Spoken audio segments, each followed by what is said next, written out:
erroring out. But I've clicked the button again. Yeah, let there we me... go. It's happening. Yeah. I'm in the intros doc. I will copy and paste. Thank you, because it's so early and I can't find it. Sorry.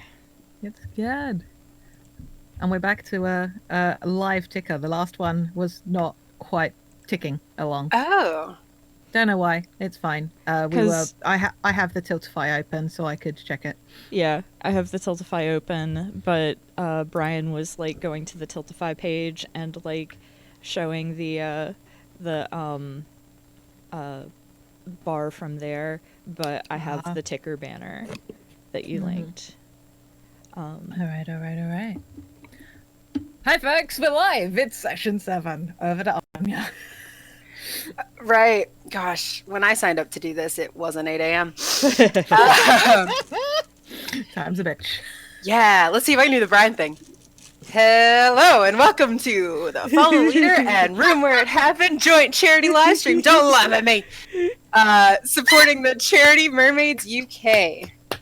I'm Anya, your very sleepy host for this session, and my pronouns are they, them. Playing with me this session, we have Jade. What up? Jade, here. Twitter, Jade Oxford Rose, pronouns, they, them. I have a lot of sugar this morning. It's very good. Yes, that's me. That's me. And also Dora is here. Yeah. I'm here. And I'm Dora, and I'm on Twitter at Harpy Dora, and my pronouns are they, them. It's a them squad. Woo. All they, them. Thank God we're not having to write this down, otherwise things could get real confusing. We got this. 3 people using they, them pronouns. Oh shit, I just realized Brian's the one who has all the fancy we'll be right back settings. We can call him again. No, it's fine. I'll just put up a picture of Little Bit between sessions. Okay. All good. Okay. So yeah, hi. For this session, we're shaking it up by playing 2 games. The first is For the Queen by Alex Roberts. For those of you who are new to this game, here are the basics. The land you live in has been at war for as long as any of you have been alive. The Queen has decided to undertake a long and perilous journey to broker an alliance with a distant power. The Queen has chosen you, and only you, to be her retinue, and accompany her on this journey. She chose you because she knows that you love her. We'll then be playing Ride or Die, a hack of Starcrossed about 2 people who would follow each other to hell and back by Danielle Lincoln. Our lines, which are things we absolutely do not want to see, are homophobia and transphobia, racism, sexism, violence against children and animals, sexual assault, domestic violence or intimate partner violence, and unwanted pregnancy. Our veils, which are things we're fine with addressing but will just fade to black on, are steamy situations, graphic descriptions of bodily harm, and terminal illness. So now that we've got all that out of the way, let's get started. It's very weird to not have theme music. It's good. Well, I mean, technically we don't have theme music when we're recording, and I keep forgetting that Anya's Roll20 icon is a picture of Artemis. That's so cute. That's the face she makes when I eat ice cream. Do you want to know how I found out she's lactose intolerant? I was eating ice cream, and she made that face. I think my cats aren't lactose intolerant, or at least my black cat isn't, because he likes to lick the cheese grater, and he's always fine afterwards. Like after I've grated cheese, and if I don't get to the washing up quick enough, it's just like the little sound of a raspy tongue against a metal box grater. Oh my god. That sounds so potentially bad for your cat's tongue. No, because he's going up. Okay. Rather than the cheese block, which would be going down against the sharp parts, he's literally licking up the side of it, just getting the good cheese. That's like nails on a chalkboard too. That's awful.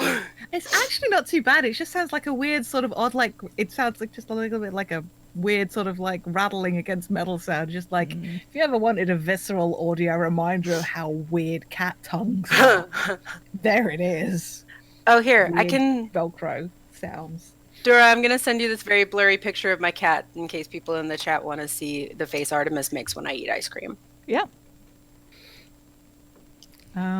But yeah, we looking forward to doing this duo of games because we realized that we wanted to play For the Queen, but it's also kind of short, or it can be. So we thought it'd be a good primer to go into a different game. So yeah, that's why we're doing the 2-game thing.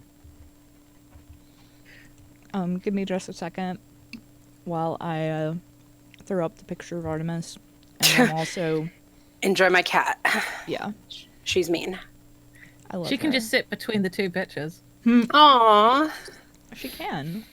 that's She adorable. she can be a representative of our queen. Oh, Yeah. Artemis, you're finally a queen. To which she was like, "Are you fucking touching me? Because their cat tree is right next to my desk." Oh, Artemis, welcome to this dream. She's Very much good. fatter now. She was very young in that picture. Sorry, I am trying to shuffle the prompt card deck, and every time the prompt card shows up either at the very beginning of the deck or at the very end. Shall we start reading the instructions? Please do. Because the way For the Queen is done is you read the instructions together as a group. It's super cool. I can go first, and I'll start grabbing the ones that are relevant to me. Okay, so we need to grab every third one then. Yeah, Okay, do you want me to go second? sure. And then Dora can go third. Yeah, I've got the queen. The prompt deck is it's okay. It might be a little longish, but we can hopefully work through it. All right. Go around the table clockwise, taking turns reading these cards aloud. It would have been cool if I'd opened them in backwards order, but here we are. Oh, I fucked that up. I opened the wrong ones anyways.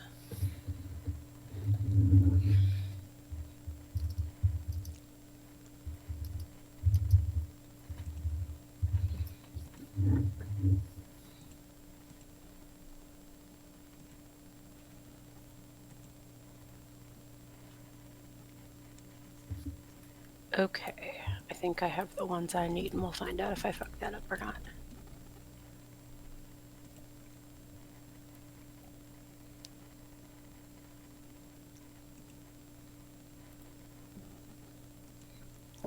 Hang on, Little Bit is clawing at my door because I thought he was in the room when I closed it, but he wasn't. Oh, hey, part of the thing I just read was in these cards.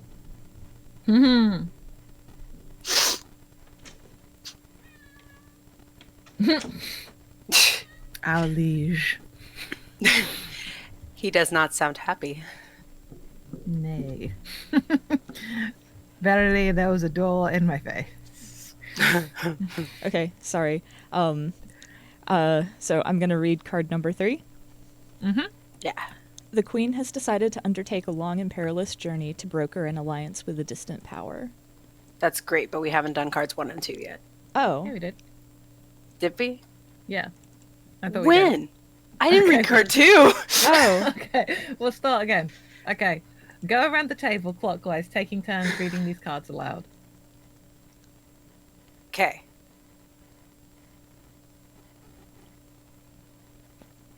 Now That's it's card 2 instruction time. card 1. Wait. Did someone read 1? Yeah, that was 1. Go around the table Oh! clockwise. Oh my god! I don't have 1 open! I was so confused! I thought you were just saying the instructions, which you are, but wow, okay. No, it's okay. It's good. Hey, sup, it's early. So card 2. The land you live in has been at war for as long as any of you have been alive. The Queen has decided to undertake a long and perilous journey to broker an alliance with a distant power. The Queen has chosen all of you and no one else to be her retinue and accompany her on this journey. She chose you because she knows that you love her. You are welcome to look through the Queen cards for inspiration. If there's one that seems right for the group, place it on the table to inspire your story. Modified instructions for Roll20. The Queen cards are in the Queen deck, which is the blue deck. You can have everyone click choose to look at the deck, draw a single card at random, or draw a few to pick between. I only have a draw option. Yeah, me too. Okay. So should we finish the instructions first, or do you want to Yeah. pick our queen? Finish the Okay. instructions. Okay. Set the card that reads "The queen is under attack. Do you defend her?" aside. Shuffle the red prompt cards and place them face down in the center of the table. Put the queen is under attack card in the middle of the deck for a game that takes approximately 30 minutes. Heh, they've never met us. Or shuffle it into the bottom third of the deck for an hour or more. Modified instructions for Roll20. As the GM, click choose next to the prompt so you can see the location of the queen is under attack. Shuffle the deck until the card is in the desired depth for your game length. When you have read the instruction cards, continue clockwise with the red prompt cards. Take turns reading the questions out loud. Interpret these questions and answer them however you wish.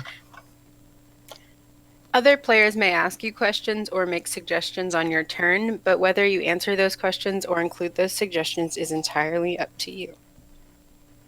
Place the X card somewhere where everyone can easily reach it.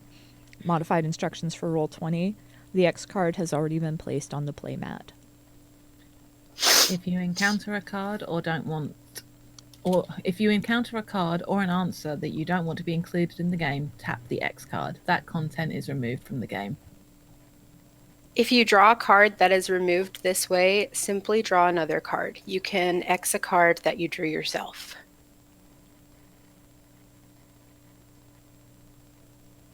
Oh, it's me. Sorry. Mhm. You can also pass on your turn. To do so, give the prompt card you drew to the next player and say, I'd like to hear your answer to this question. A prompt card can be passed around the table until someone applies the X card to it. Continue answering, passing, and Xing questions until the queen is under attack card is drawn.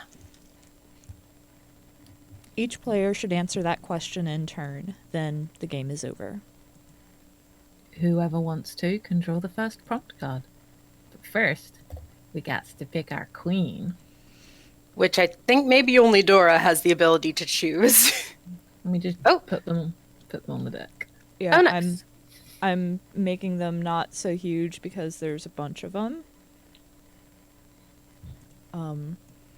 As a note, this one right here was the one we used when we played it for FTL.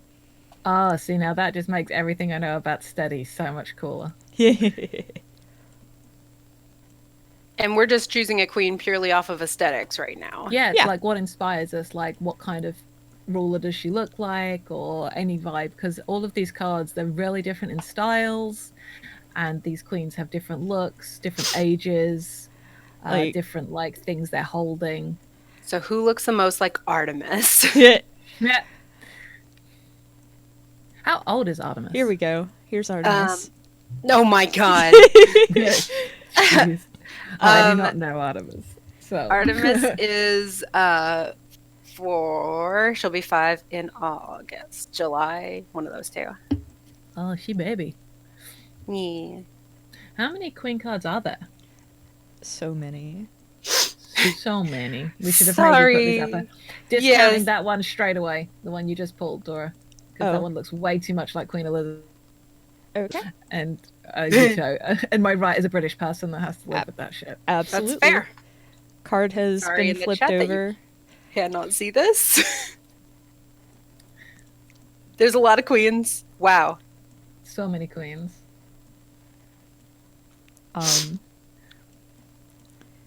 I'm intrigued by that one that's just gotten drawn, I have to say. I might The if one that's that's a maybe. This With one? the sunlight behind her. Yeah. Okay. As a maybe. This one has a dog. So I'll be completely honest. I'm always super drawn to the two really dark queens. This And- one and this one, I take it. Yeah. And also her, but I am not. She's giving me the most Artemis vibes. I can dig that. But also, yeah, I'm feeling this. Can I move this one? I can't see it by the people. There we go. Yeah, I'll pop this lady over here too. Is that all of the queens out of the deck now? Yep. Oh, sweet. I kind of like this druidy looking lady too. Okay. She's cool. I'm just Yeah. gonna move these up this way. Does this queen have a pixie cut? I think she does. Yeah. Let me Oh, see if I can love see. that. No, Also, this- I she's like can't- kind of young. Mm. Okay. I I'm- like that she almost looks a little elven as well. Yeah. Okay. I'm totally down with going with her. Okay, cool. We can post a picture of the one we chose. Yeah, absolutely. If Hang we can. on. Let me recall, and then I'm Choose going her. to yeah. So is she actually young, or does she just look young? Oh, like she's like defies age. Yeah. Or can we have magic? Oh yeah, we can have what we want. Yeah. It's our city now. Mhm. Hang on. I'm just taking a screenshot of our queen. Kinda like that. She's got like a book in her lap. Trying to work out what she sat on. Whether this is like into a carriage. I think it might be a Yeah. carriage that she's in. Or like a Yeah. palanquin. Palanquin, however you pronounce that word. Mm-hmm. Yeah. Okay.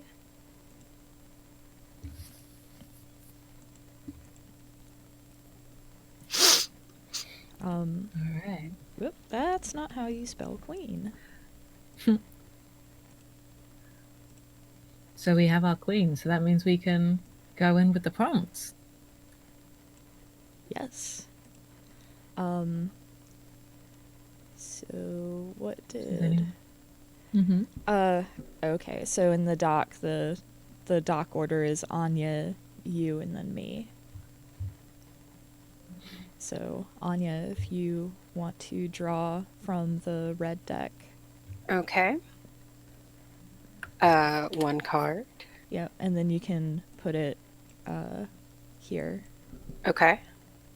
I have drawn. The queen gave you a compliment once. What was it, and why have her words stayed with you? For what it's worth, before you answer that, we've got a G-Doc set up. I'm not sure who's not in it right now. I'm not in it. I'm in the ride or die. Oops. Let's That's see. okay. It's just so we can maybe make any relevant notes from For the Queen that we might want to integrate into. There we go. Sorry. No, it's Okay. all good. Just Okay, I am here now. and each of us can maybe put notes underneath our characters in there that we want to maybe make aware for pulling forward. Yeah. Yeah. So would this be where I would write like the contents of the cards, maybe? Whatever you want that's relevant going forward, I guess. Okay. Let's see. So the compliment that the queen gave me. I think it was about my character's work ethic. I want to say they produce some sort of item, and like the compliment was about the quality and about my workmanship, and I take a lot of pride in that. Dig it.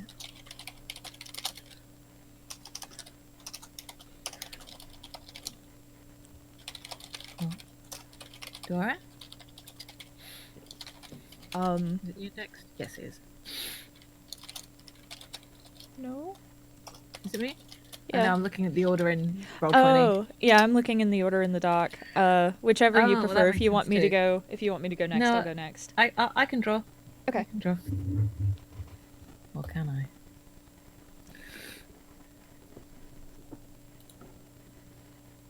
When did you know you were in love with the Queen? Oh. dang. We're getting Wow. right there. Yep. Right in there. Okay.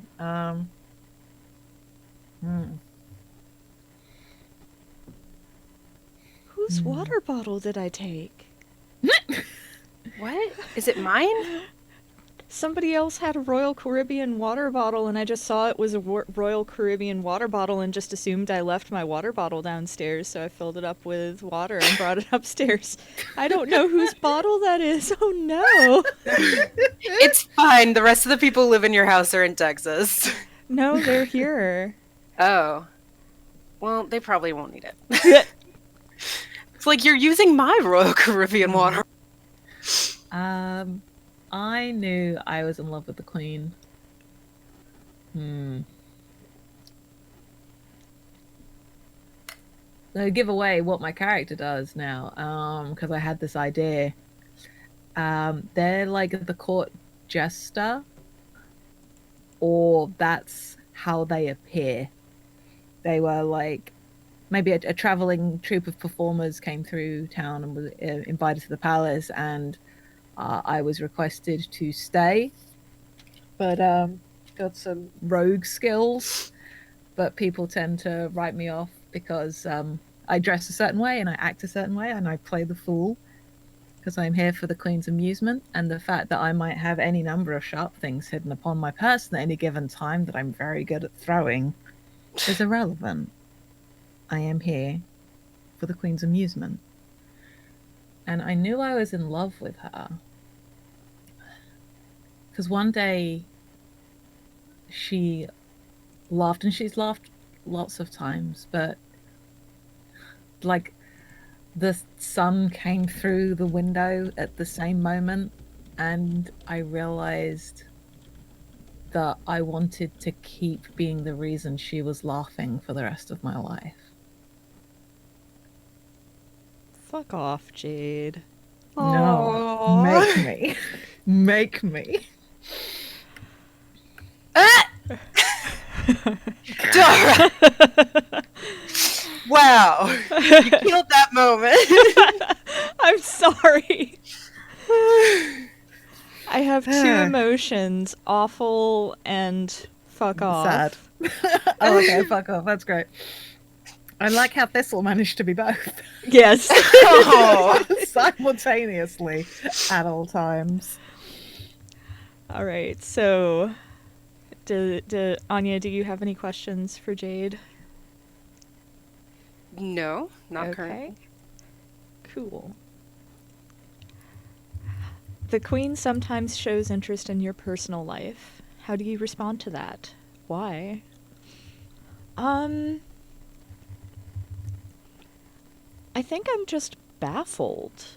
Like, she's the Queen, and I'm just not a peasant, but I don't know, like, servant doesn't feel right either, but I'm just in her employ. So like it doesn't happen too often. So like it'll happen and I'll be caught off guard, and then she'll go a while before it happens again, so it's like just long enough where it's like, okay, maybe that was a fluke. And then she'll just be passing me in the hall and be like, oh, so how's your cat?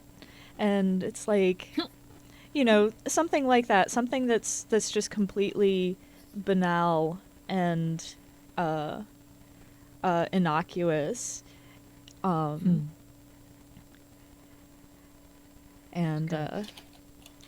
I think maybe even it's one of those things where I've never directly told the Queen that, you know, hypothetically I have a cat.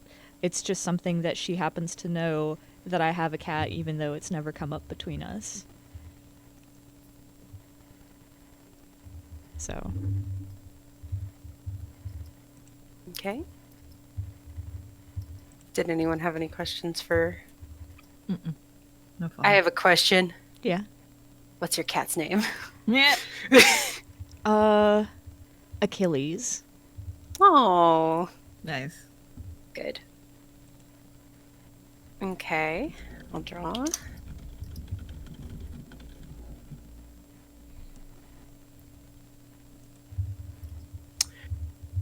What do you do for the Queen that no one else can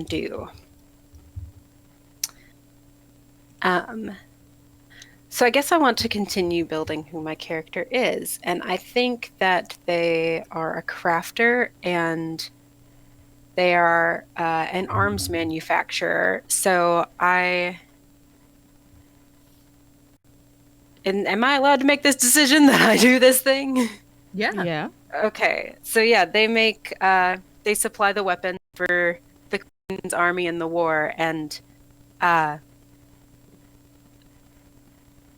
sort of become her primary supplier. What type of weapons do you manufacture, and do you design them yourself? Yes, like Okay. design and obviously have help casting and stuff because one person can't supply a whole army. Um, and I was thinking like typical battle weapons, but maybe with like a magical twist. Can we go magical? Mm-hmm. Yeah. Yeah, if you're fine with that, I was thinking like the reason she chooses this person who makes swords over this person who makes swords is the like specific enchantments and stuff that I can put on the weapons. 2 important questions. Mm-hmm. Do we have guns? And do the does the other side have guns? I had been thinking bows. Jade, what had you been thinking? I'm happy. I don't have an issue with there being firearms. I know my character doesn't use them. But I'm happy for both sides to have like gunpowder. I'm It's not like sure musket type stuff. yeah, like the early pep. Think like I don't know. I'm early Critical Role trash. I know I am, but Hmm. I'm here promoting GMless games and indie games, so I'm having my cake and eating it too. Like a pepper box and stuff like that. Like weapons that are developing, but maybe it's like the early days, so a bit more than just a basic musket, but nothing like massively fancy to adapt. And like I said, maybe there is like magical ammunition and stuff like that. I can, yeah, I dig that. Okay. So, are we mostly firearms? Do I manufacture, let's see, so it's firearms and I had mentioned swords and stuff. Do we want to include some of those? Hell yeah, swords are cool. Okay. Yeah. Love to have a sword gay. Hmm. Important question. Is our queen swordswoman? Ooh, Yes. please. Yeah. Very good. Hello, we're all very gay. We declared during Stew Pot, by the way, that sad robots are gay now and the straights can't have them. Just Good. FYI. Put the word out. Take Good. that straight. I'm glad.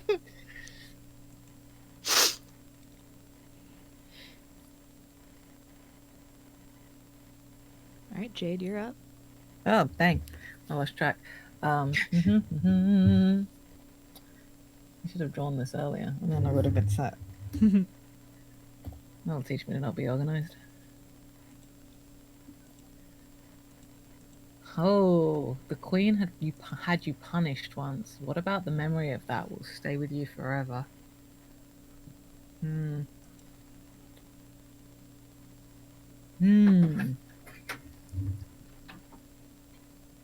I just got brought food. It was very exciting. Oh, it's very. I'm going to take a photo of this and torment the rest of you. What about the memory of it will stay? Heck, I don't think this is cheating. Well, too simple. I think it was because it was the first time she looked at me with some like directed at me sadness. Like she didn't want to do it, but it was expected to be done. Mm-hmm.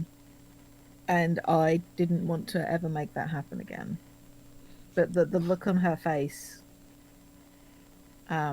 seeing that hurt, that is what stays. What did you do? Good question. God, is it something as base as that? Jeez. Oh, no, because jesters are allowed to get away with that shit. That's how jesters work. I think I stole something from a visiting dignitary. Mm-hmm. Like, making fun of them is fine, because that's my purview as a jester. But I took something. And maybe, like, because one of them insulted the queen, and I did it out of spite. Yeah, I like that. I did it out of spite.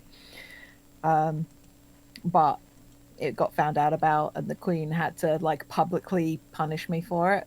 Mm-hmm. And that's why she was part of why she was so sad, because she knew why I'd done it immediately as well. Like, she Mm-hmm. saw through it. But yeah, that's what I did. I'm banned from that kingdom. Shit. I'm not allowed there. little bit Jaskier, which I referenced in, I think, one of my earlier games of this stream too. But I'm standing by it. I did it with Niev. I'm doing it now. Yep. So Okay. all right.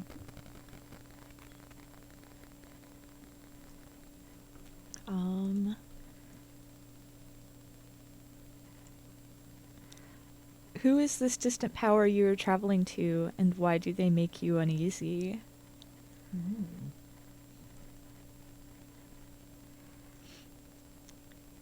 Good question. Okay, so, I'm gonna pitch y'all on this. What if this, distant power is a, giant hive of, like, insect people who have remained, like, kind of dormant during this decades-long conflict, but they're starting to kind of, like, wake up and, like,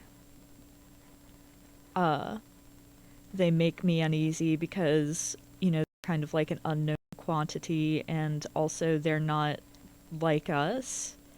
So it's like, what are they going to do? Like, I don't feel like I can easily predict their actions. Yeah. So, I pick that. Yeah. I'm sorry, you said bug-like or bee-like? I mean, I said bug-like, but I was definitely thinking a lot of bee, but Okay, I I think didn't it was want the to. hive that made me. Yeah, Okay. we can explicitly say bee-like if y'all are cool with it. I would be fine with that, like the queen bee, huh? Yeah. Yeah. No, I dig it. Dig it. Oh, Organization 7. Is there a name for them? Like, My brain wanted to do something around apiary, and then I was just like, I'm back at Apostolicians again. oh no, we can't do that. We can't do that. How about I like the idea Oh, that does look very good. I like the idea that like their name has long been forgotten because they've been dormant for so long. Ooh, So that's good. we just refer to them as The swarm. yeah. I'm really amused because that's what Dora and I called the baddies when we played Random Access Histories the first time. It is Aw. very evocative though. It is. It really is. It paints a picture for sure. Mm-hmm. Okay.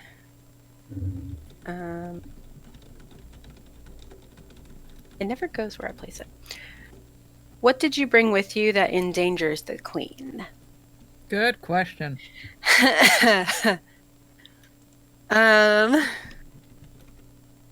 So I mean, I have a bunch of magically enchanted weapon. And people probably want that shit, right? So, Mm. like, I think it's access to a certain enchantment. Um, like, and I think it's her blade that I like enchanted with like my my strongest and like rarest, I guess, spell. And so I thought I was doing her a favor, but it also made Mm. her an even larger target than being the queen would make you. That's real good. What does the enchantment do? Hmm. Is it like elemental damage, or is I it a kind of. protective thing, or Can she have a fuck off like elemental sword? yes? Is it like, What? oh no, Absolutely. can't do sunlight. That's not taken from somebody else. I was thinking either lightning or fire. Lightning. Okay, she has Is a it basically lightning a light? Is sword. it basically a lightsaber but with lightning? Oh my god. Yeah. What if it's like the artist looks like there's a very sort of Eastern Asian look to the art of this queen? What if it is like that kind of hiltless blade that has that sort of very streamed look of sort of like katanas and those sorts of style weapons, but it's like lightning crackles along its edge and it hums like a lightsaber. I like that because it doesn't need to Yes. be like a fucking broadsword if it also shoots lightning. Like, you Mm-hmm. got this. You don't need to. Cool. I like that.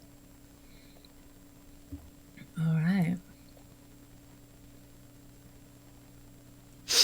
What do you do for the queen that anyone else can do, and why does she make you do it? Mm. Ooh. Mm. Your relationship is very different than the rest of ours. That's the thing about being a jester. You're allowed to talk back. Hmm. I'm the one that cuts her hair. Ooh. It's a It's a lot short of trust. style. Yeah, it's a short style, so it needs to be like trimmed a lot to keep it looking that way. Hmm. And um hmm. I think she trusts me to do it one because she knows how deft I am with a blade. Imagine it like almost one of those little straight razors and doing the proper like feathering around the edges. And it's just sort of like what's this? And it's like I leave my character at your mercy. I feel like my neck is safe with you as well. Oh, wow. Also, she has a fuck off lightning sword. So if she really wanted to kill me, it wouldn't be too tricky. That's true. So does the sword ever leave her side? No. I like that it's like next to her while she sleeps. Maybe it Oh. can't. Maybe that's part of the enchantment, but people don't know Mm. that. Like it's bound to her. Yeah. Like there's I forget which ability it is in D&D. I think it's something the Eldritch Knights have. Where if your weapon is taken more than 30 feet away from you, it literally disappears and reappears in in its sheath or on your back or wherever you carry it because it's bound to you. Oh, I like that. Nice. Take that, Wizards of the Coast. Yeah. Cool.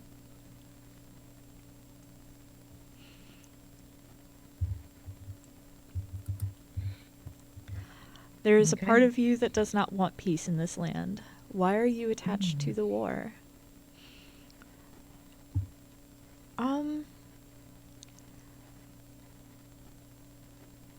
I think the answer is twofold. I think on the surface level, I feel like maybe I'm a strategist for the queen, and so without the war, what do I do? But on a deeper level, like the war has been going on as long as I've been alive, and that kind of change is scary because it would shift the entire world. and everything would change when the war is over.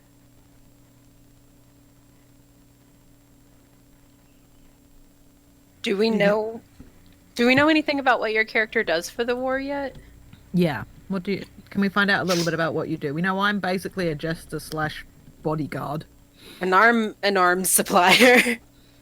Um, I'm a strategist to the queen, so like helping plot troop movements and stuff like that.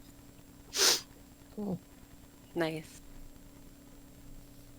I've got a fun visual of like you and her playing chess or something similar while discussing matters. Fantasy chess, but it's like the big table in Dragon Age Inquisition. Oh my god.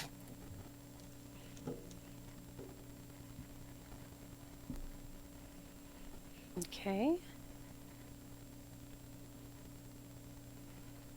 When was the last time the queen showed you real kindness? I think it was maybe after a skirmish. It may have been the first time, like the sword might be a recent addition, and so it was the first time she'd used it in battle and just was very pleased with how it performed. And so to to show her thanks, she rewarded me somehow. Trying to figure out how. I mean, we all love her. Did she like invite you to dinner? Did you get to be with her Yeah. just one on one? That could be nice. Like, I'm trying to think of something that's like kindness and not just like, here's a token, thanks for doing good work. So yeah, I like that. Because my character probably doesn't eat in the palace or the castle very often. Or ever. So yeah, I like that. All right.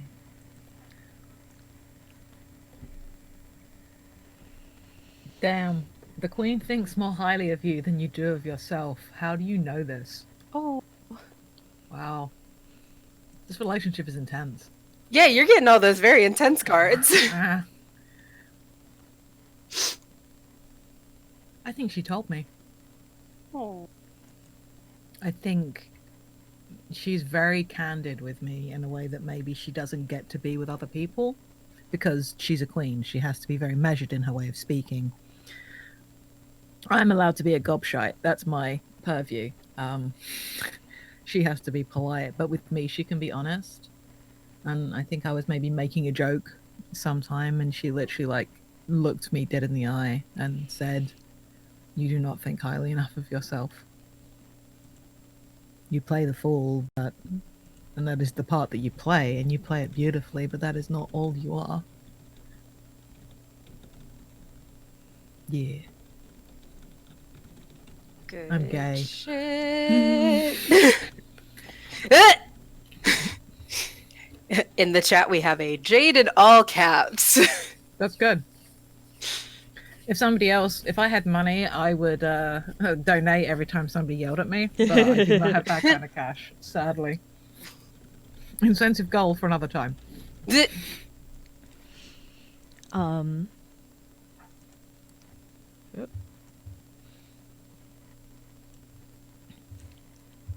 When was the last time the queen hurt you? Shit. Oof. Physically or emotionally?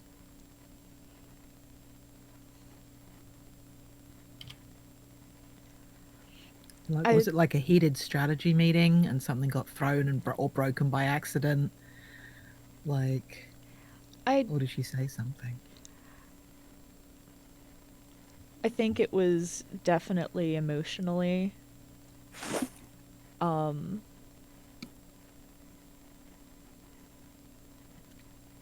shoot.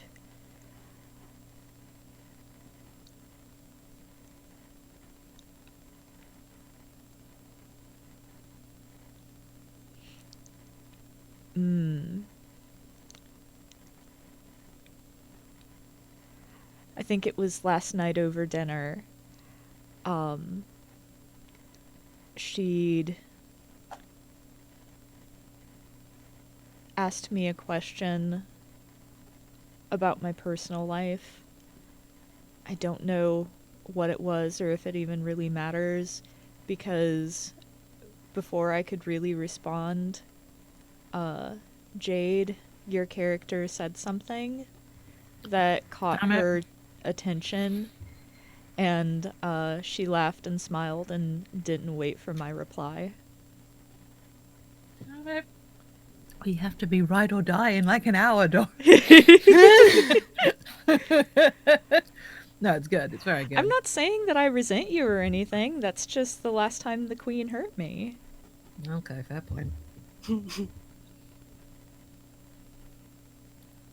Okay. Did she realize?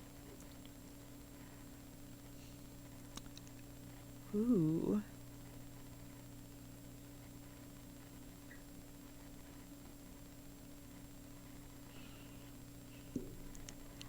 I don't know if I know. Maybe she did, but she didn't say anything.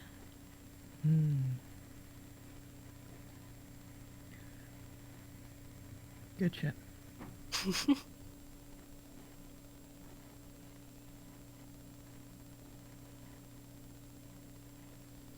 What promise did the queen make to you before this journey? Do you think she'll keep it?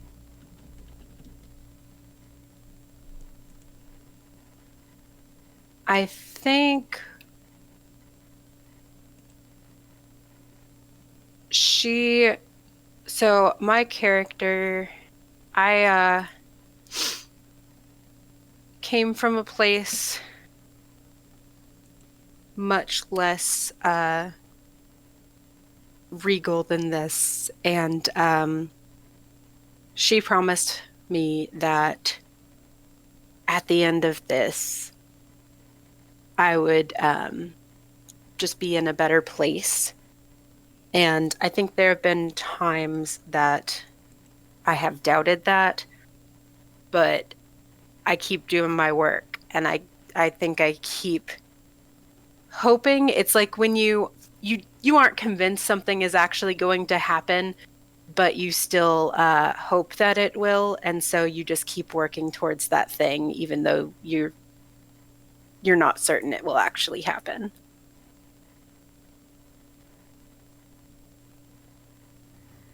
Dig it. All right. My God. All right. The queen touched you once. What about the memory of that will stay with you forever? Jesus, Jay. Did you Let me stack check. the deck? I did not shuffle the deck. This is on Dora. The cards just know. Like, the way that the cards always end up panning out, it's real good. I don't know how Alex Roberts did it, but...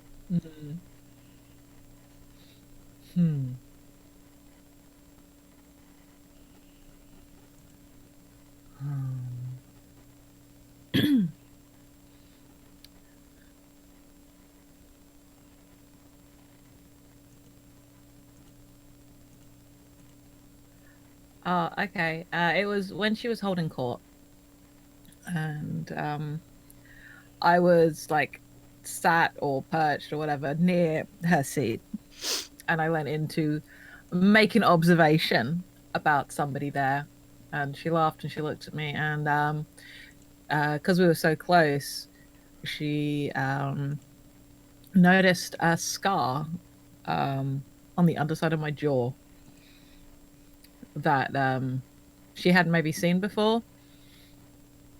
And it's like literally like just up on the underside, so you wouldn't necessarily see it unless you were very close. And she reached up and like gently tapped the underside of my jaw after I was done talking. And And she just smiled at me and go, and what bit of mischief earned you this, my jester? Did you lie? No.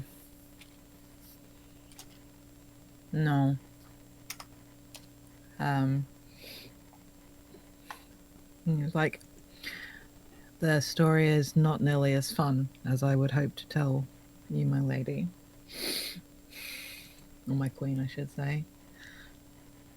And I think I told the story, and I think it was, and I was very young. And it was fine in the end, but it was not a happy story. But and like her smile kind of turned sad. But I think she couldn't leave her hand there because you don't do that. But she like touched her own throat in the same place, or the underside of her own jaw, and it's just like, we'll try not to get into such trouble again, please. You would be missed. And it's like and as she touches her own throat, I put my hand to the scar as well, and it's just like that memory of how her hands felt, like a little cool to the touch, with slight calluses from the sword. That's real good.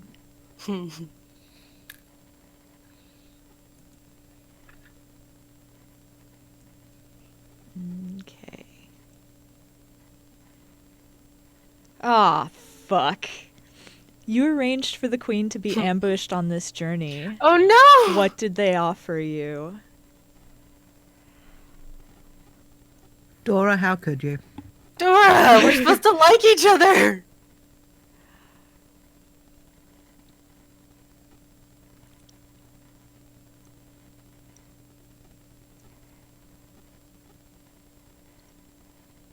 This is a heavy one.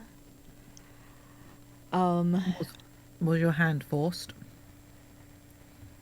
Was it like, we're going to do this, or tell us, or?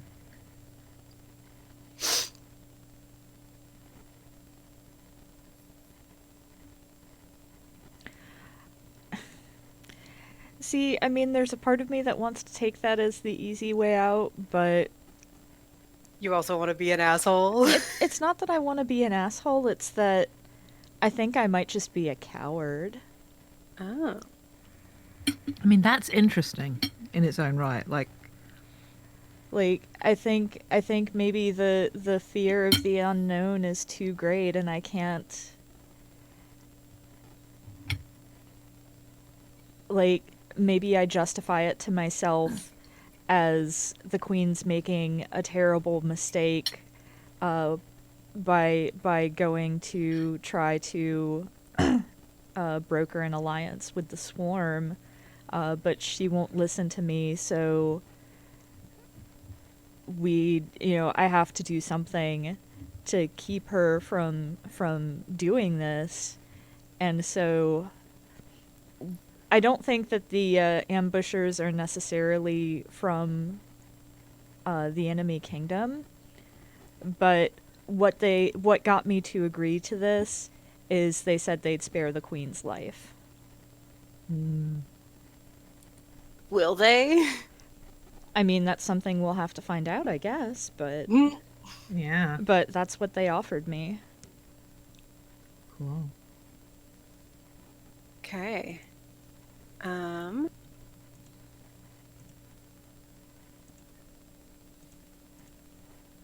Ooh, What brings out the queen's kindness?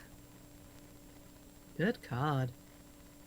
I mean, so far we've been painting her as very, like, appreciative of, like, good work, good people, like a dedication to her and to the cause.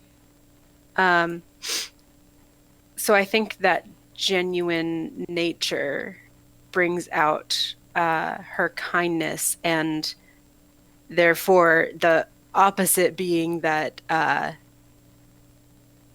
the like traitors would bring out an entirely different side that I don't think we see too often, which is terrifying.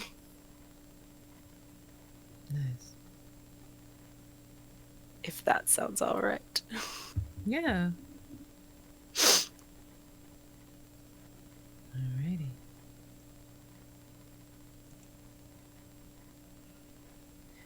You think of someone in this retinue as the Queen's favorite. Who and what makes you think this? I think it's Dora's strategist. Because she asks personal questions. Mm. She knows that they have a cat. They eat together. The Queen asks about their personal life and like things like that. Oh, that makes your betrayal all the worse. Yeah. I mean, I don't have to be right in my assumption about this character, but that's my perception of it. Yeah. That's what I get. I like it.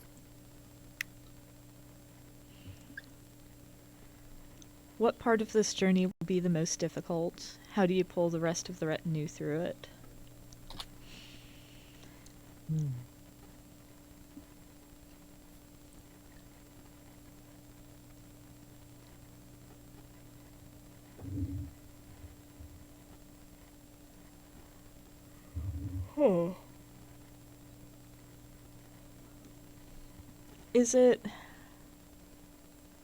Is it too cliche to say there's like a snowy, rocky mountain pass? Nah. Actually, no. Like, I think in studying the maps, I think that's the place that's going to be the most difficult, but maybe there's like just this long stretch of plain flat scrublands that we have to go through that on the map looks incredibly easy and not worth thinking about, but when you actually get there, it's just like it's been ravaged by the war, and so it's just scorched and pocked and like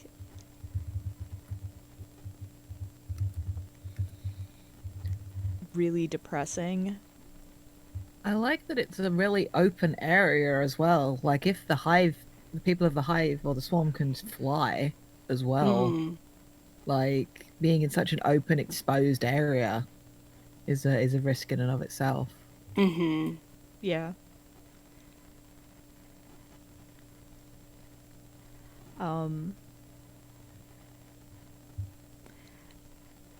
And I think the way that I pull the rest of the retinue through to kind of like distract from things is I think maybe I'm an amateur botanist, and so it's like, oh, look at this particular scrubby little bush over here. This is blah blah blah. It's actually a little weird to see it growing like this. It's a little out of season. Maybe the rains came early this year. Just kind of like that to try to be distracting.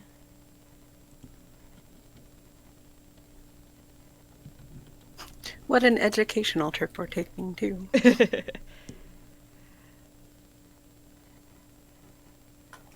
Tune into Dumb Queens Playing Hero, where you can learn more about plant facts. God. Wow. All right.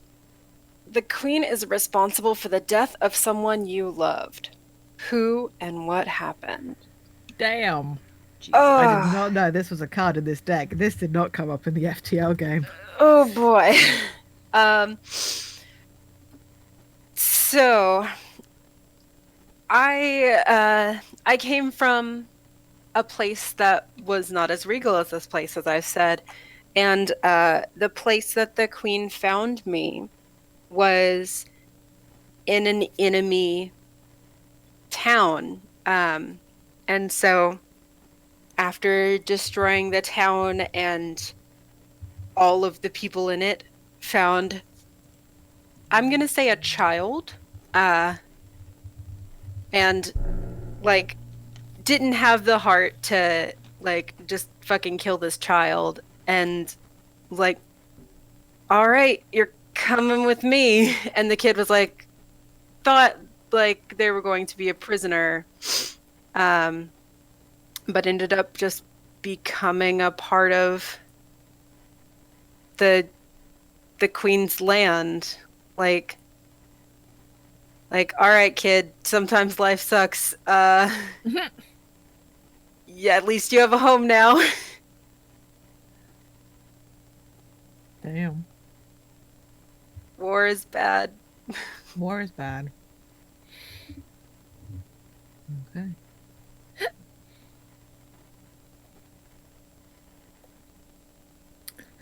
Oh, interesting. When did you know you would never forgive the queen and why? Oh, Damn. your relationship went somewhere.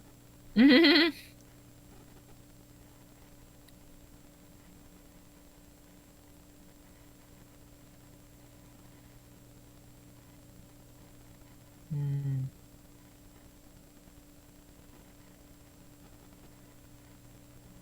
I don't know whether this is coming at this too sideways, or like the easy way around. But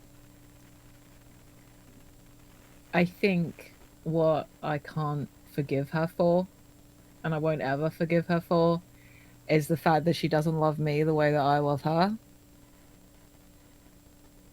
And I think I realized that around the same sort of time I realized I was in love. I was like, oh, you're never going to do this back, regardless of if you might ever want to. And I've convinced myself thoroughly that that's the case. And a part of me resents her station for it and the fact that she was born to that life and I was born to mine. And that I'm not ever going to be able to change it. We love some good pining. Mm-hmm. Yeah. All right.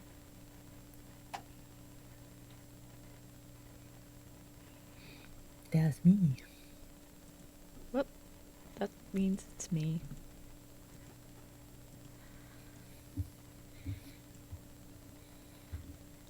You are considered beautiful by almost everyone you meet. How does the queen make you question that perception? Mm. Damn. You got this question last time, didn't you? I think you're right. I think I might have.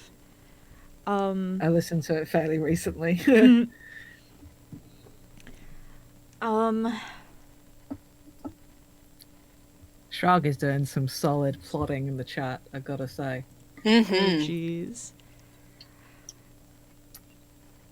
Stop it. Um, Sorry, cats are assholes.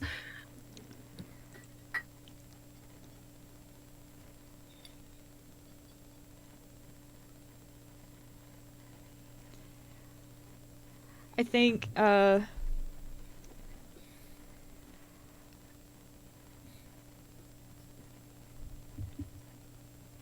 think maybe,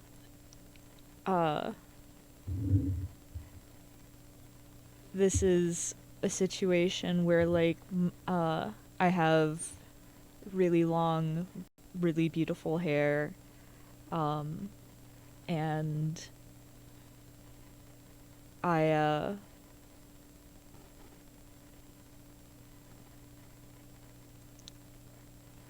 you know, I'll always get compliments about it, but at one point, the queen just kind of made an offhanded remark that was like, "Have you ever considered cutting it?" Hmm.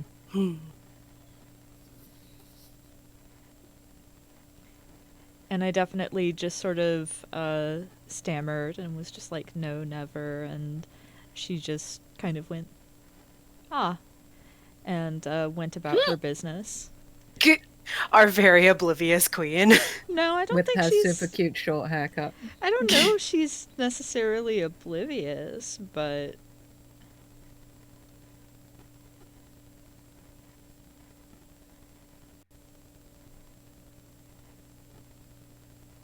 Okay. You ever just get negged by a queen? Wow.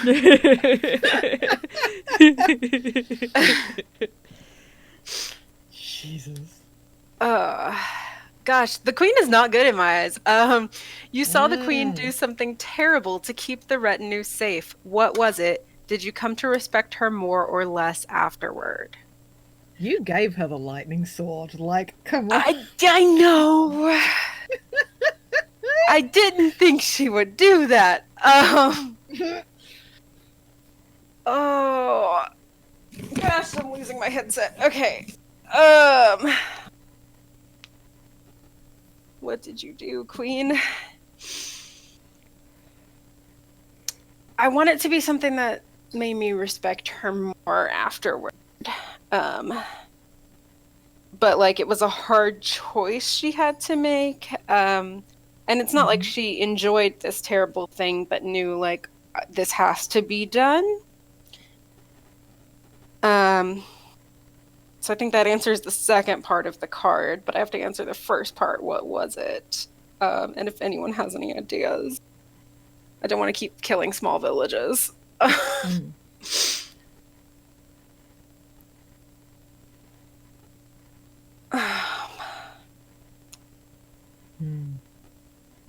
Maybe she. What if she had to sacrifice something? Yeah, I was gonna say like took a bribe or something. So like Is that really terrible?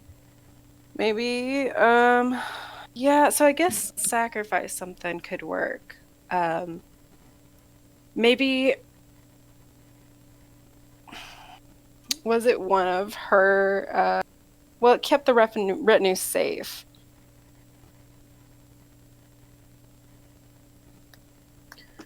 Well, we've said there's magic in this universe. She's got a book on her lap.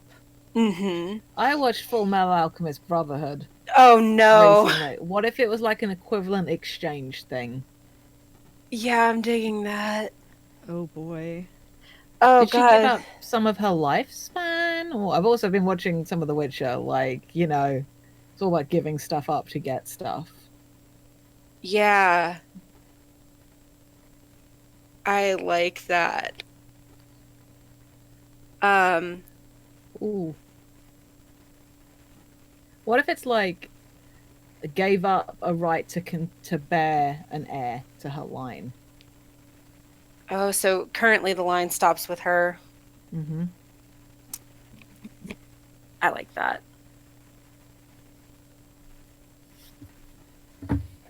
And yeah, so that would also make sense with it made me respect her more. Was it like a crossroads demon or like something really magical that was like guarding the way? In that case, this is like a kind of a magical deal.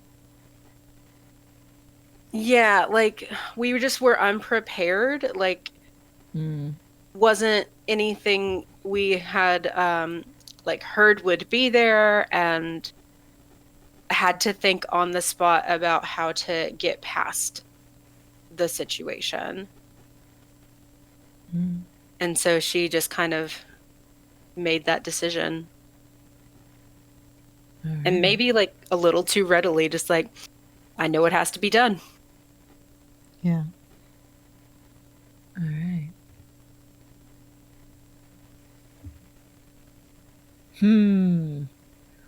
What brings out the queen's cruelty?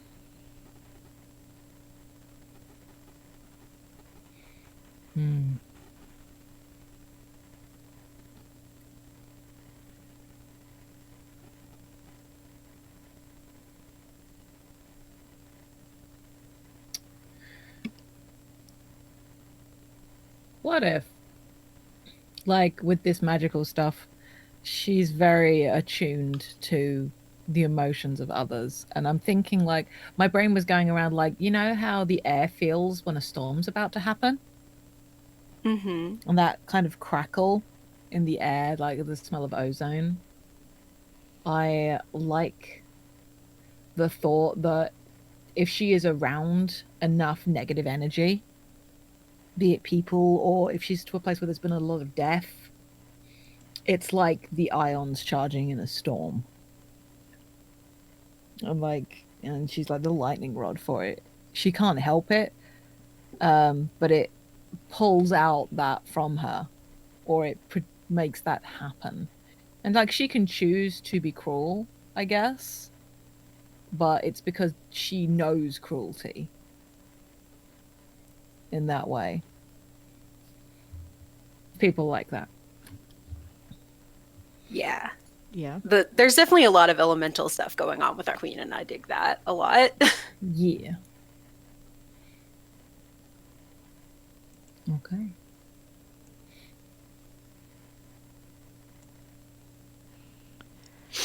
You were summoned to a private meeting with the Queen once. Why did you feel disappointed afterward? Mm.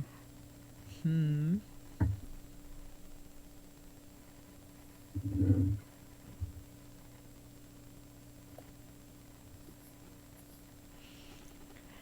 See, the low-hanging fruit is, I was hoping it would be a private dinner and it turned out to be a strategy meeting, but I think what may be more interesting is it was a strategy meeting. I knew it was a strategy meeting. I didn't think it was anything else. But this was the strategy meeting where she talked about going to meet with the swarm now that they've started waking up. Mm. And afterwards was just when, like, I felt so sick to my stomach at the thought of what the queen wanted to do, and like it seemed like she wasn't listening. Like, she called me in as her strategist, but she was so dead set on her actions that she didn't really, it felt like she didn't really pay attention to what I was saying. So that's why I felt so disappointed afterwards. Nice. Very nice. All of our complex relationships. Mm-hmm. Mm-hmm. Oh, what do you do to disappoint the queen on this journey? Oh.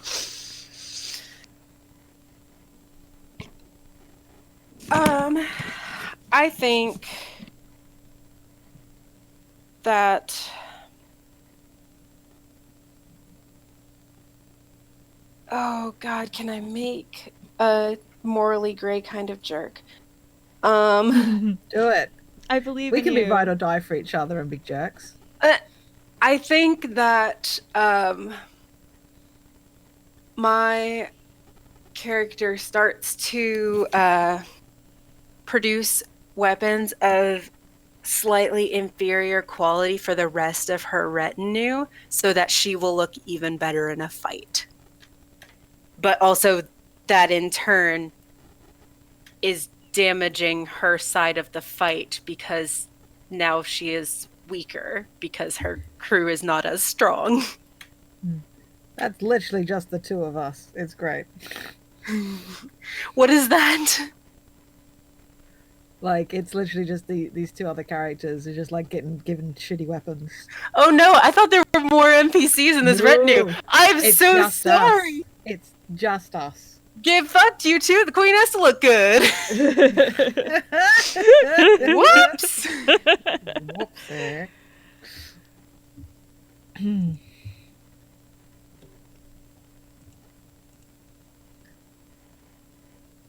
Yeah. You saved the queen's life once. How? Booyah. All right.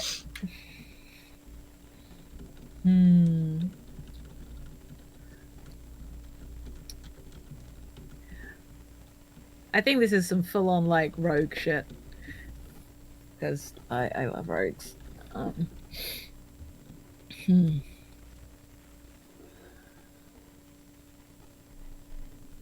Oh, this is fun. I think there's a big feast gathering. People there just having fun, and somebody has gone in with like a crossbow or a really good throwing knife and is literally trying to assassinate the queen. And I kind of know will that behavior when I see it, and this knife gets thrown, and I literally like do a flip or something, or I knock a tray up off the table, and it span a couple times in the air, and the crossbow bolt like hit the tray instead, and I managed to like leap up and catch the tray as well. But made it look like some real good just gymnastics shit. Jesus. I then threw the tray back and hit the assassin in the face, Captain America style, because I can. What else you gonna do?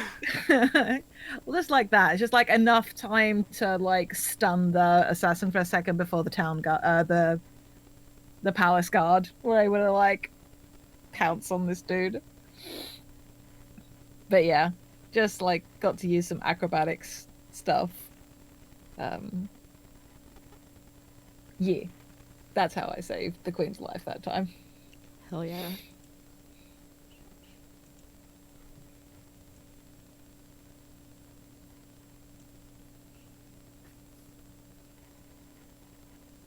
Roll 20, hello. Huh? Now that's fun. Given the card I got earlier. Oh, yeah. Oh, okay, there we go. Sorry, roll 20 froze for a sec. No Yeah? worries. Yeah? Mm. You sometimes think you might be the queen's favorite. Why? And why does this worry you? I'm very perceptive, apparently. You picked well. So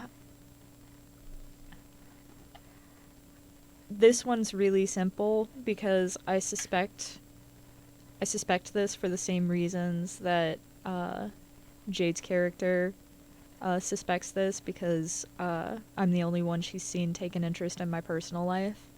And this worries me because I'm sure that I'm going to lose this favor when she finds out I was the one who arranged for her to be captured, even though it's for her own good. Nice. Dig it. Okay. What is something you do for the royal family that has prepared you well for this journey? Well, I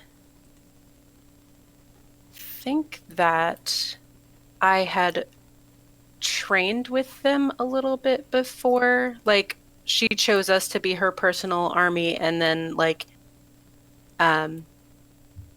invited us into her training area, and so I got a chance to like try out the weapons I was making, and like work closely with her to learn her fighting style and learn everyone else's fighting style. Like, I had a chance to study everyone's specific like fighting styles and like what they're best with and their proficiencies, so I could create the best weapons for them to use in battle. Nice. Okay.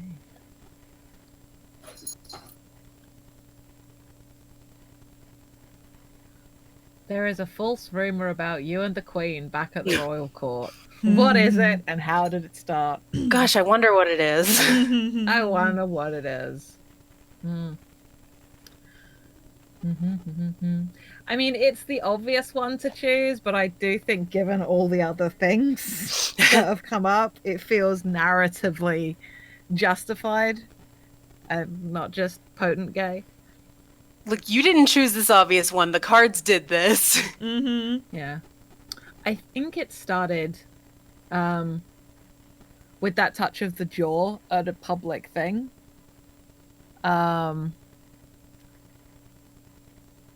Like that casual ease with which the queen touched me. And that's how the rumors started that, I'm not just trusted to be at the queen's side at court, but she will always have me with her. And obviously, why would you need your jester with you at all times? It's like, oh, they make you laugh. Okay. He's like, oh, you bring the queen joy. Yeah, we've heard. Like, but yeah. Yes, eyebrow shenanigans. Quite right, Diva. So yeah, that's that.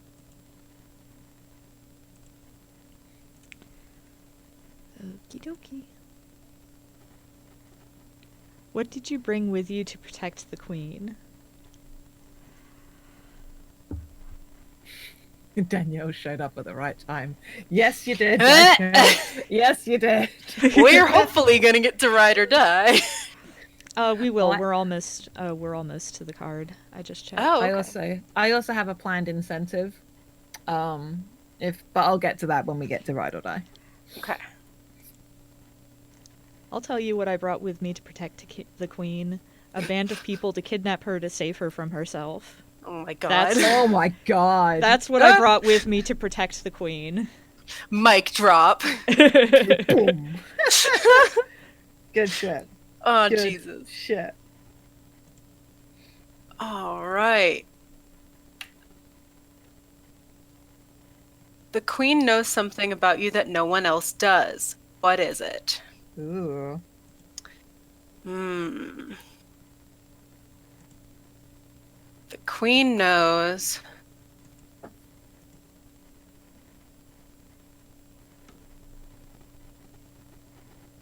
Oh, I'm stumped on this. I think she knows a fear of mine. And I think she knows that I don't actually feel good being in this battle, but that I was chosen by her, so she has some sort of faith in me, and I don't feel that faith. So I think she knows that I'm doubting and that I'm afraid. Mm.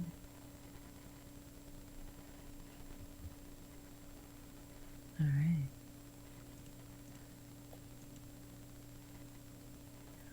What makes the queen ugly in your eyes?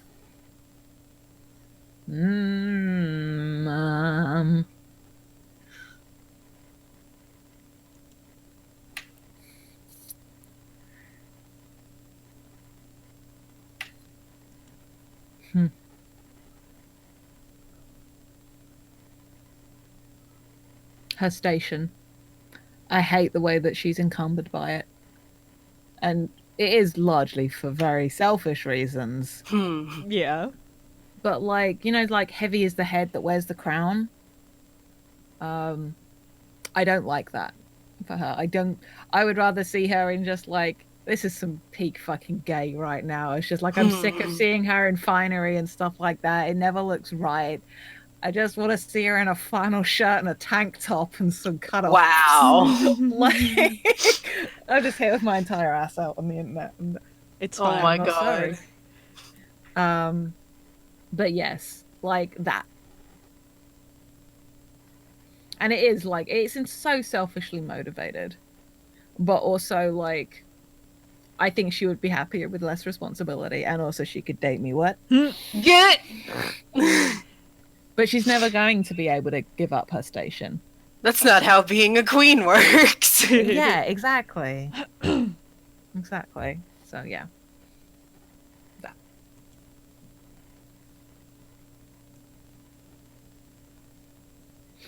Okay. Okay. You suspect this journey isn't just about diplomatic negotiations. What else do you believe is going on and why? Damn. This is so. Holy shit.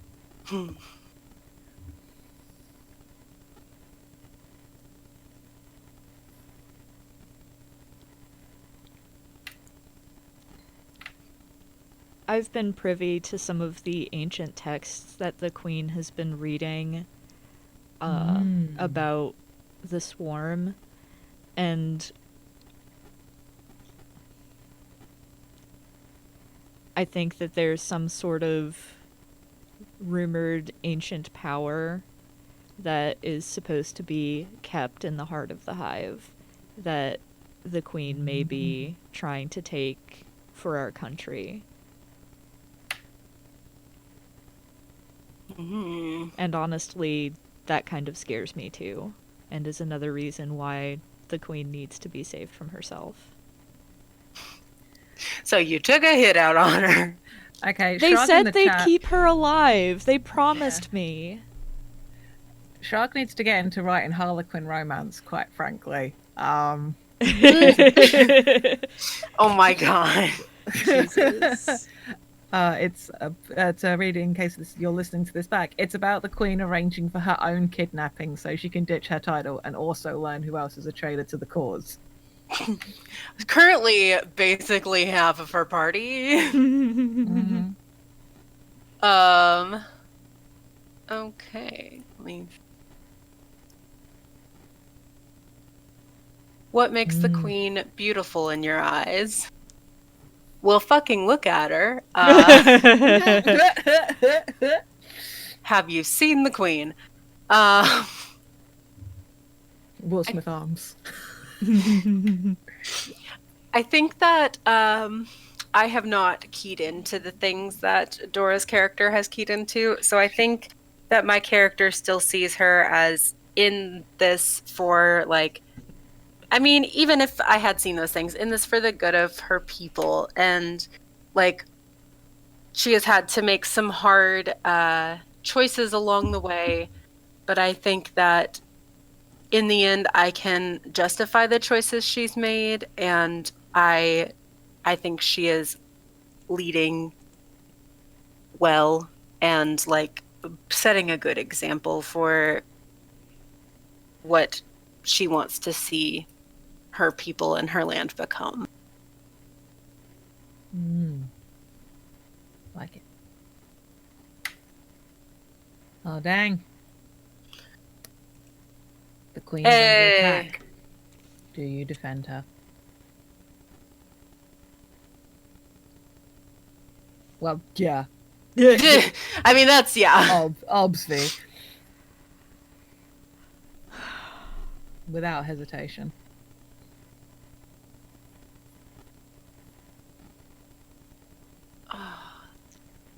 Since we're ride or die, does the Queen die? How does this work? I mean, I could point out one of us could be the Queen in the next game. Oh, okay. We haven't said, we've purposely been vague about it. It's just the For the Queen is the prologue for our Ride or Die game. Yep. Okay. Let your heart guide you. Yes, neighborhood dog. I have opinions.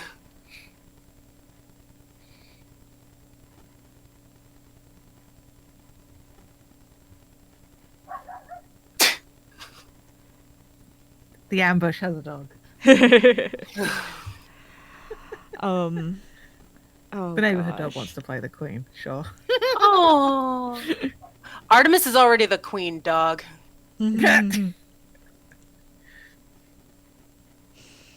Okay.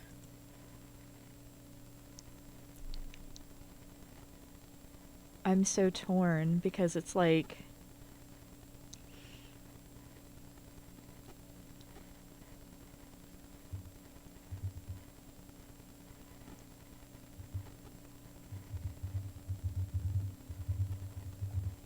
I feel like, you know, like I've already established I'm kind of a coward, but I'm also afraid of change, but I'm also sure that I'm right. I think I freeze. Like this, because all of these things are going on, I think I freeze. I was about to say even if I wanted to, I'm not sure I could defend the queen, but I'm not sure I want to, and that's part of why I freeze.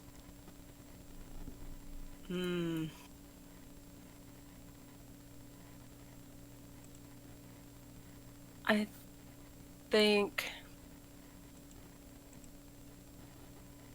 think I try to defend the queen. I don't know that I am successful at like being the one who defends her. I think all the fears I had been feeling kind of like just manifest all at once in the middle of like battle, and I slip up and like they get past me, or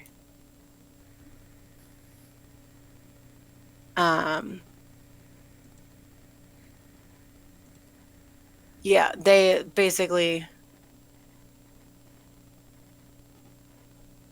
slip past and I fail, I think. So it's up to Jade's character to be the one that successfully defends the Jeez. Well, I mean, do they successfully defend the queen, or is that why we're ride or die trying to get the queen back? Oh, Hmm. that's an interesting thought.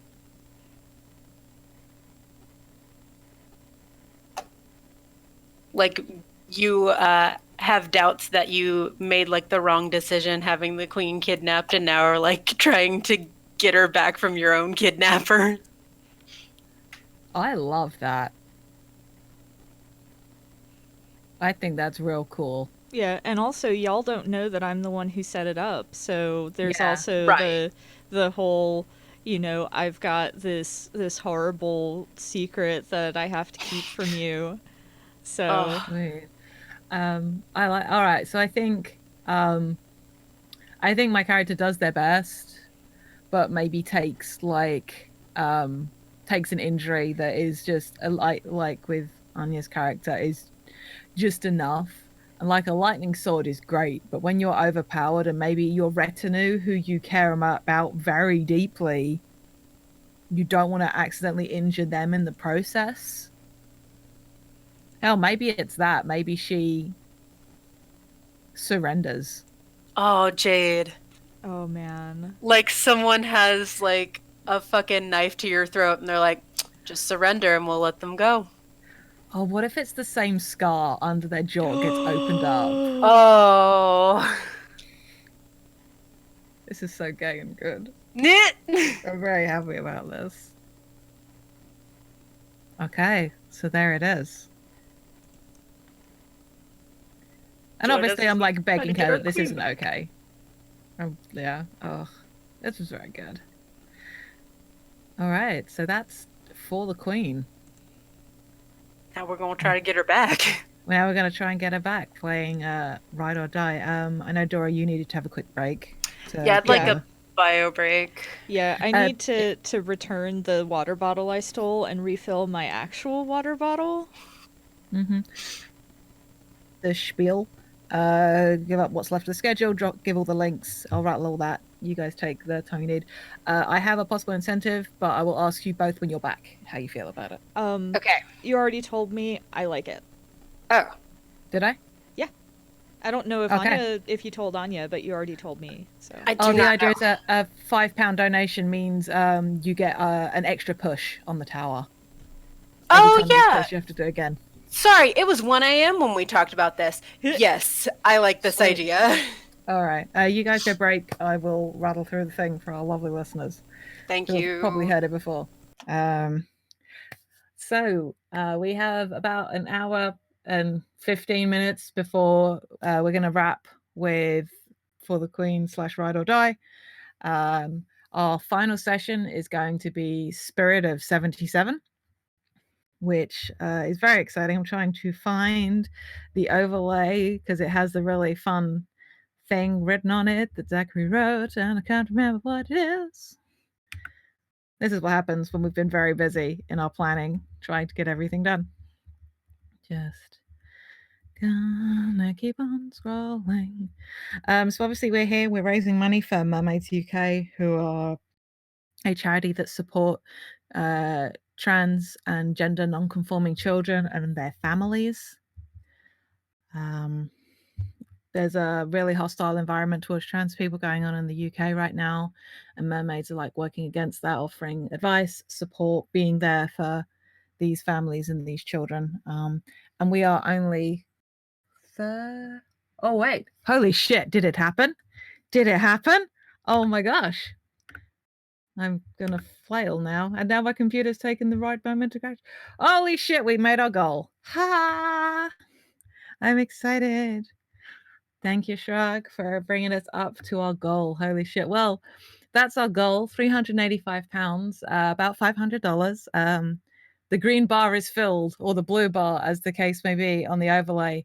And that's really cool to see. But obviously, we could love to keep raising money for the last, let's do some maths. 4 hours? 4 hours, 20 minutes of our stream. Let's see how much we can smash it. I came back to us meeting our goal. Yeah, right. But yes, our last session is going to be Spirit of 77. Zach is in the GM seat once again, running for Anya, Dora, and Amber. Knoxville, Tennessee, Stokely Center, one night only. Come one, come all. Taking all comers for the wrestling event of the year. The League of Appalachian Wrestling presents the Marble City Slam Fest. That was beautiful. Thank you so much.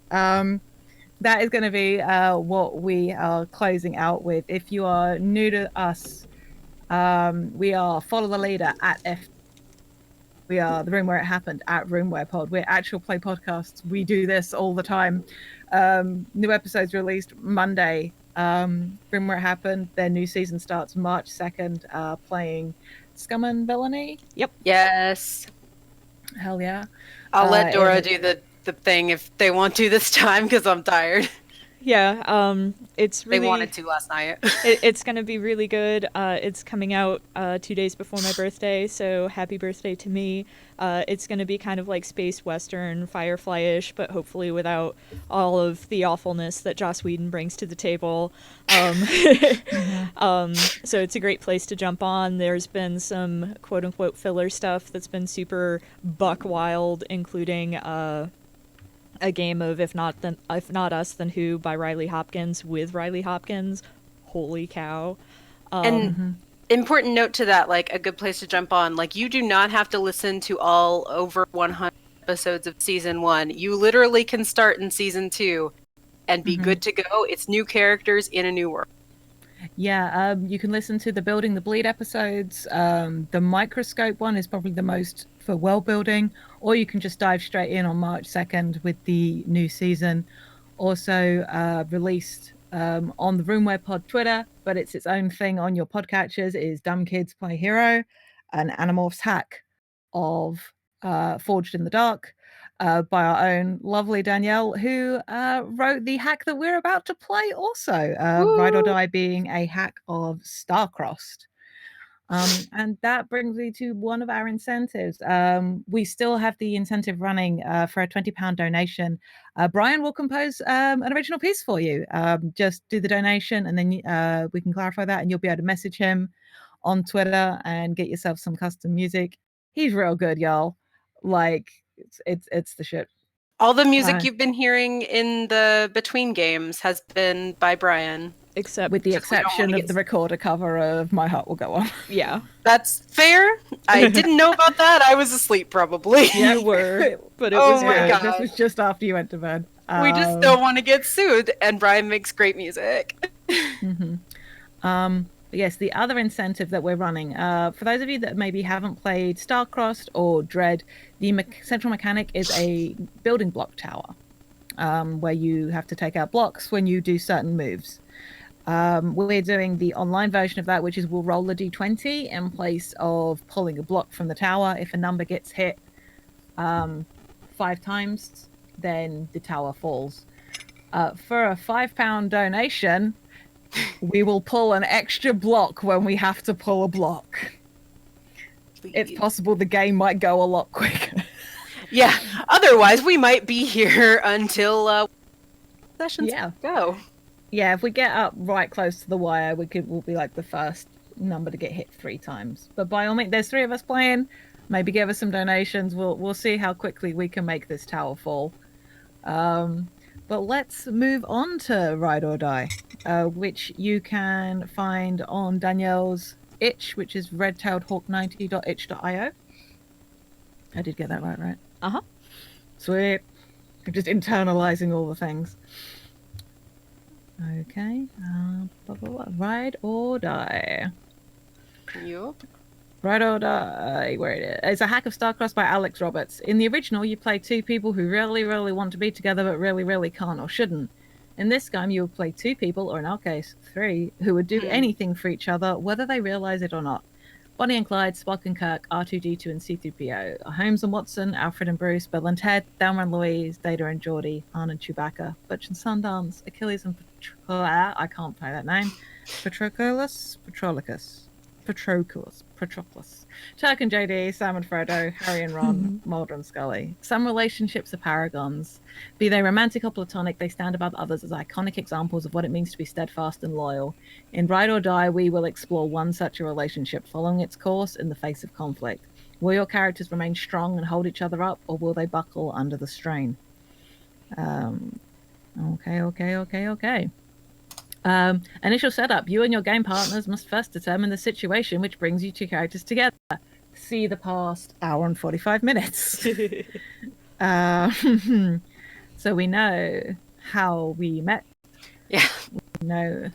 No, Shrug, you cannot retroactively add 7 pulls. You should have you jumped the gun on donating. Oh. Can we give one we'll do 1 extra pull on the initial setup. Because you helped us meet our goal. Absolutely. So we got to figure out, we know how our characters met. We sort of know how they feel about each other, and what sort of challenges do they face. We got to get our queen back. At the end of the day, we've already established our lines and veils, and we sort of know our themes as well. This is romance. This is sort of fantasy. This is what we would do for the ones we love. Okay. What is it between them that causes strain? We'll drill down to the core of this question when we create our characters. But yes, we got some real differences in this group, so that should make life interesting. So, who are our characters? What is something about themselves that they are proud of? What about them do other people admire? And what is that causes friction between them and the other characters? The first 2 questions and the third we answer about ourselves. The what about them do other people admire, the other players will answer. So, yeah. Let's figure out maybe who these characters are. Or at least their names. Yeah. Hey, Don John's looting again. Yeah, I'm literally there.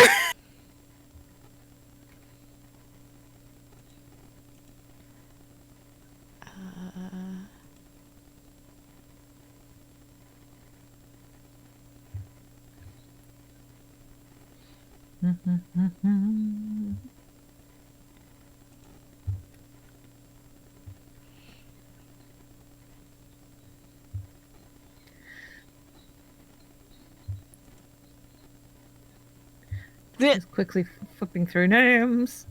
Yep.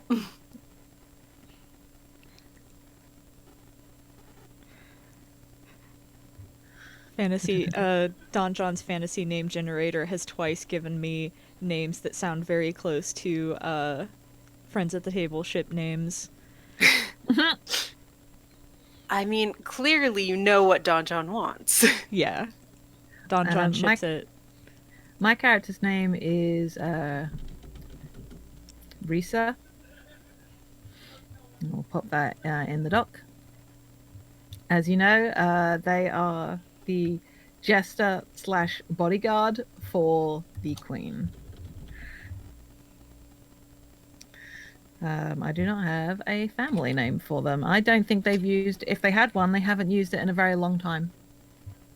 So...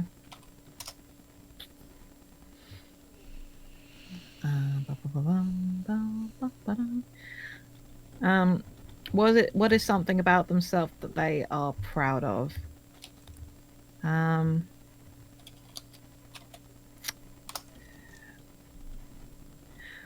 don't know if it's too general to just say they're good at what they do.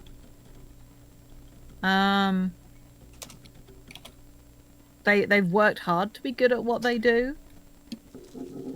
But I think maybe they think of themselves in those terms and how they are useful. Riza gave for the queen is quite accurate, to be fair. Shrug in the chat.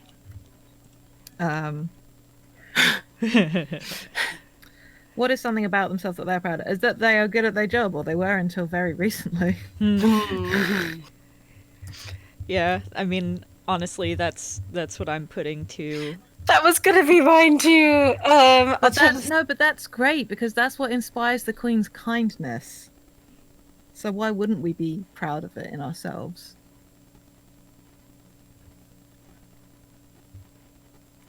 Oh my god, Little Bit's cat bed is like sliding off of the desk in front of the window, so it's like he's like mushed up against the window and he does not care. Okay. So for each other we have to answer what is it is it about you that other people admire? For you it might be how close you are with, well, for me at least, and my character is Eris, Greek goddess of strife and discord. But they they've never felt very close to the queen like you do. So they're like, they feel like you have a whole different kind of connection beyond like, oh, I'm employed by the queen and she likes the work I do. Like, you're more friends, you're closer. Okay. Sure. Okay. And so, yeah, like, I guess I admire that bond between you two. All right. And covet it maybe a little bit. Shit. Sure. Because we're all gay for the queen. Does Athenas feel the same way? I think, so my character's name is Athena's Finale. And I think the thing that they admire most, about, Risa is their ability to make people laugh, even when they're not feeling jovial themselves. That's very useful to have while traveling. Yeah. Especially when we're on such a down mission. Yeah. All right. What do we admire about Athenas? So is it Athenas or Athenas? I'm saying Athenas. Athenas. All right. I admire how you would never hire a group of people to kidnap the queen. Fuck. I joke. You would totally do that. You don't know that. I know. I mean, I know that, but I don't know that. I admire your intelligence and your impression that you can be on an equal level with the queen. That your judgment is respected. Like, it's all like that kind of part and parcel. Like, you're educated. Mm-hmm. Yeah, I agree. Like, I would admire your strategy because I feel like, despite what we don't know, you have done a good job of making decisions for us Yep. up until now, which Mhm. you never could have predicted this would happen, though. Yeah. The strategist's name, again, is Athena's Finale, as it's being asked in the chat.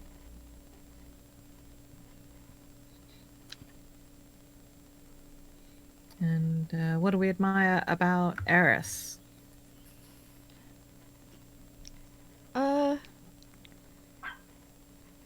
Their creativity, Hmm. and the way that they apply it to like their designs and things like that.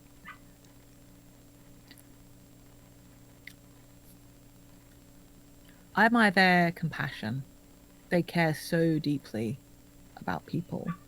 Like for somebody that makes weapons, but they have so much heart as a person. Like they're not closed off to that. No. Which is cool. And what is it that causes friction between our characters and the rest of the group? I've got mine. Yeah. I think y'all have started to catch on to my doubts and worries about the war, and I think, like, as I become more comfortable with y'all in our travels, like maybe I let slip just how uncomfortable I am fighting this war, and like we're supposed to be like all in for our queen, and having those doubts is not admirable. For mine, you two believe the rumor. Yeah. Fair.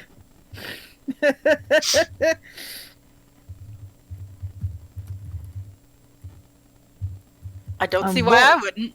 What emotions that provokes in you? Well, you know.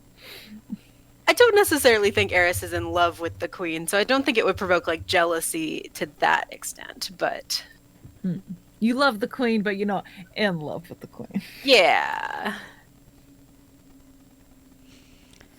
Look, she killed my family. Yeah. You know, you're allowed to be conflicted. It's okay. Let's not forget she killed my family. Let's not forget. And Athena's.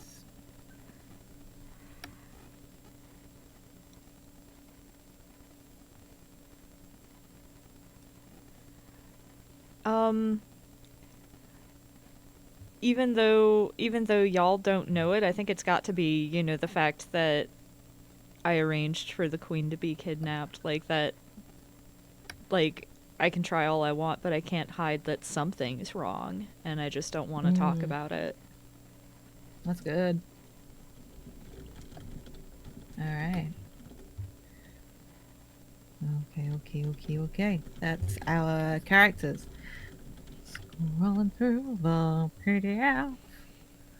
Prime the tower. After creating characters, but before starting your scenes, each player must pull 3 blocks from the tower to prime it. You may either alternate pulls or do 3 at once. If the tower falls during this step, simply rebuild it and start over. The process is meant to start you off in a place of uncertainty. Embrace the feelings of nervousness and reticence that may arise as a result. I'm nervous. All right. Okay, so we said we'd give an extra one because of Shrag's donation. Are we all pulling 4? Or is one of us going to pull 4? Do we want to each pull 1 and then Jade, you pull a 4th? Well, it's 3 per player. Oh, God. So that would be 6 blocks gone. As there are going to be 9 blocks gone, that's a lot. That's yeah. Let's just do one extra pull. Okay. So what are we still doing? How many are we doing each? Are we just going to do we want to do 2 each plus 1 extra? Because then it would still be 6 blocks pulled. Because if it was a 2-player game, you'd be pulling 6 blocks out to start. Okay. What do And we we're do we're if the playing three of tower? us.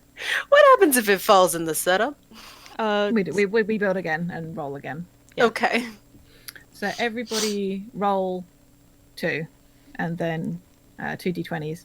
So I think You I'm the don't- only person who hasn't rolled like this before. So I just roll 2d20s. Yeah, Yeah, slash forward R. /R. Okay. Okay. Yeah, so no dupes. No And dupes. Can we put marks next to these somehow? Yeah, you can just draw it. I'm gonna pick Oh. orange That's for mine. It doesn't matter who pulls them, it's just more because... Okay, I got an 18 and an 11. Oh, can you see my square? Oh boy. I'm making too many Yeah. squares. How do I stop making squares? Oh no! I didn't know if that would work or not. Okay, I deleted. Oh, you got it. Okay. yeah. You've gotta hover over the paintbrush and then click on freehand instead of draw Oh, shape. You're good. You're good. Okay. Um, Okay, I'm gonna be green.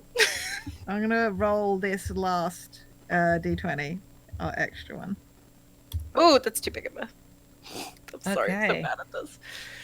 That was a bit weird and sideways. I could do it. No. Oh, Okay, it so came back. Go we away. have 2, 3, 6, 9, 11, 18, and 19.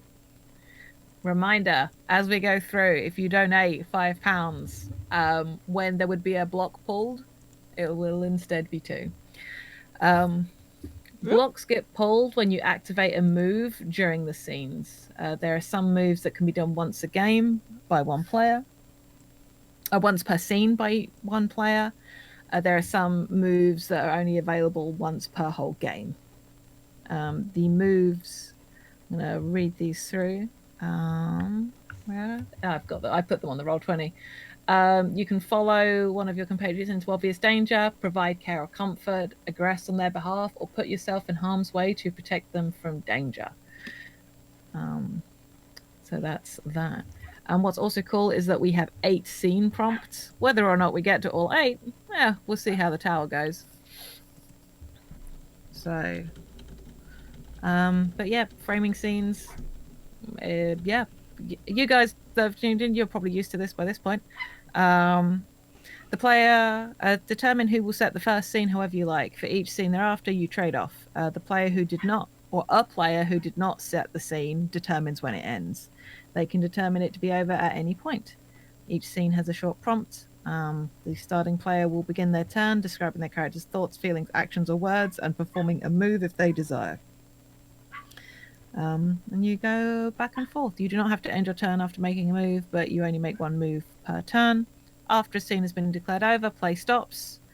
Do not tie up loose ends or resolve remaining conflict. Take a moment, read a breath, next prompt, next scene, and so on and so forth. Do we want to start immediately, like in the aftermath of the ambush, for our introduction? Yeah. Mm-hmm. I love that.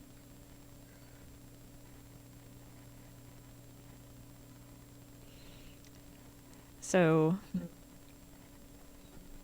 I have an image. Anya, you're free to. Oh, I see it. You're free to nix this. But what if, like, one of the last things that happened in the ambush is the queen's sword got shattered and it released like a huge explosion of lightning that knocked us all back, and so we were knocked unconscious for we don't even know how long, and we wake up and like the ground around us is just completely scorched, everything reeks of ozone, and well, most of my hair is singed off, so I guess I got that haircut the queen recommended anyway. Oh. Jeez. Oh, yeah. Yeah, That's real good. it. My sword. Mm-hmm. And I guess the queen, too. Yes, the queen too. But the Holy sword. I love the visual of like these kidnappers like one hand on the blade of the sword, one foot on like the tip, and it's stuck in the ground, and literally maybe with an enchanted weapon of their own, like with this hammer. Because if you think about like katanas and stuff, they're vulnerable to a certain kind of damage, and literally just hit it with like a hammer and directed the shockwave out on the rest of us. Ugh, Yeah. gosh. My character had part of their throat sliced. Yeah, that's a little problem. bit. I know, but to be fair, I said it was under the jaw, not like the jugular. So I think like that just because like face wounds look really bad when they bleed, but they're not Only a like flesh wound. it's just a flesh wound. I don't want obviously no graphic descriptions, but I think it's like maybe like a particularly bad shaving cut. It's just a bit long. So when they wake up, there's like blood soaked into the front of their basically like a sort of a harlequin outfit, I guess, but maybe a bit more muted for safety traveling on the road. Yeah. But I like that there's still like some embellishments that kind of indicate what their station is. But it's because however long they're unconscious, it stopped bleeding. So it was definitely at least long enough for that. Mm-hmm. And just sort of sit up and look around. The puppy's so sad about the queen. The puppy is so sad about the queen. Oh my gosh.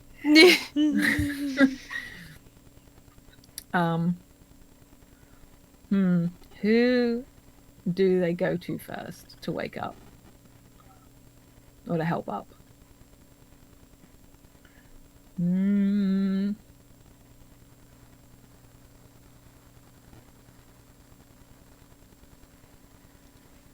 Oh, dang.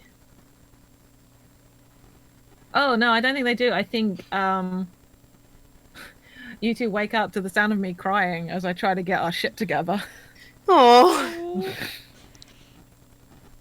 Just like that kind of silent crying, just like when you're crying really hard but don't really realize it, just like wiping tears away without even realizing what you're doing. Mm-hmm. Oh And my like God.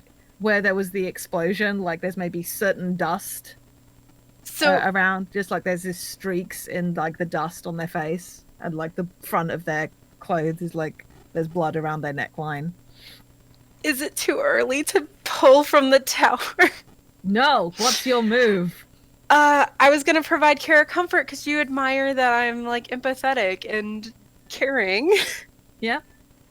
So, when I wake up to find you crying, just like kind of put two and two together really fast, like, okay, some shit went down. Try to remember what I can remember, and then go over to you to be like, hey, are you hurt? And like otherwise examining you and then just trying to let you like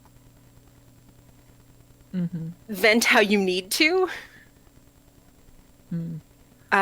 So I can do a pull. Yeah. So that's just 1d20 this time. 1d20, yeah. We've not had any further donations. It's a 17 to me. And I'm just like trying to pull stuff together, just like they took her. She let them take her rather than kill me. Would you expect anything else?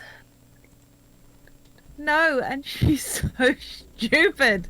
I don't know that I'm willing to say that. It's okay. Let's look around. Let's see if we can figure out how to find them and her. Mm-hmm. Yeah, you're right. We're gonna find her. Yeah. Okay. Yeah. Where's Athena's? I think that's the point where Athena starts to get up, and they see the both of you, and they're just like, "Oh my God, you're bleeding! How is your head still attached?" I look down. It's just like, that's not something you want to say to someone with an injury. No, it's okay. It is just a flesh wound. Don't ever say that to someone with an injury. Like, oh my God, how's that okay? I think it's just like You say that, it's just like, no, I'm fine. Just like, oh my gosh, your hair. Because like, didn't anyone's ever seen you like it before. That's drastic. Rubbing absent-mindedly at the wound in my throat. Everyone just insulting each other as they wake up, like, oh my god, how's your head still attached? Like, oh my god, your hair looks like shit. Oh I my didn't say god. that. I just said your hair. Like a different thing. You said the hair looks like shit. I'm a fan of a short-haired person. Before the Queen might have suggested. Oh my god. Fuck. We're doing amazing. Yep, We're so good at game. we are. I don't know. That feels like a kind of fun place to end the scene. Sure. Especially because I feel like we're rolling towards prompt number 2, a joint effort. Mm-hmm. All right. It's okay, puppy. We're gonna find the queen. Shut the door. I shut that window. No. It's just very warm in here. Oh. No, it's cute. Okay. As long as it's cute rather than upsetting and distressing. So is the scene starts, and we're packed up, and we're following, right? That's got to be what this looks like. Mm-hmm. We have like the maps out. Like we've packed everything up that we're going to take with us. We've decided what we can afford to leave so we can move fast. And we've got the map. Oh, here's the fun thing though. Risa and Eris don't know who took the queen. Yeah, and it's not like Athena's can be like, oh, I know exactly where they are. I hired Yep. them. Shit. So- we don't. Oh, yeah. Yeah, we don't have anyone who's a tracker. So the next best thing is Athena's looks at Eris and is just like, do you know some magic? Do you know any spells that might help? I sure hope so. And they, I think they do. I don't know if it's straight up tracking. But I kind of want to examine where we are and see what all, like, were they sloppy? Did they drop something? Is there anything left here? So I think just like maybe a spell that aids with that, like makes important items glow and get your attention. Ooh, that's cool. I like that. So like maybe like off in the distance we see something start glowing, like okay, so I think that way. Is it Alright. like a scrap of cloth from the queen's raiments that have that's Yeah. yeah. Yeah, it is. Like, because I don't think they'd be able to put a spell like to locate anything from the thieves because like they don't know who they were. So yeah, it would be something of the queen's. All right.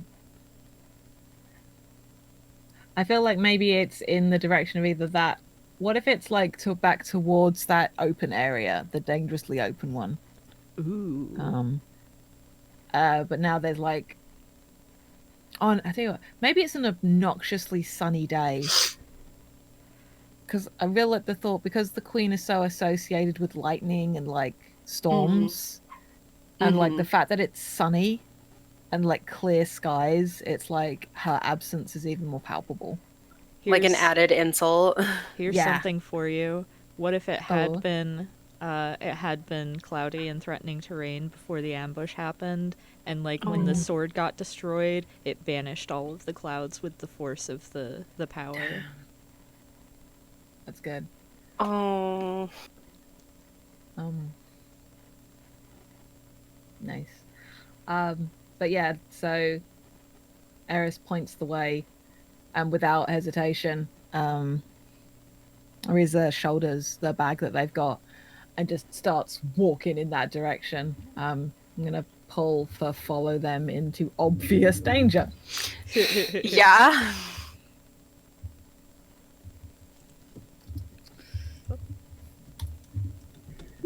Ooh, a second hit. Ooh. 3.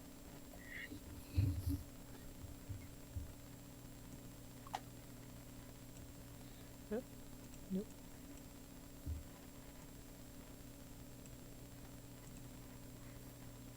Is there any more to this scene?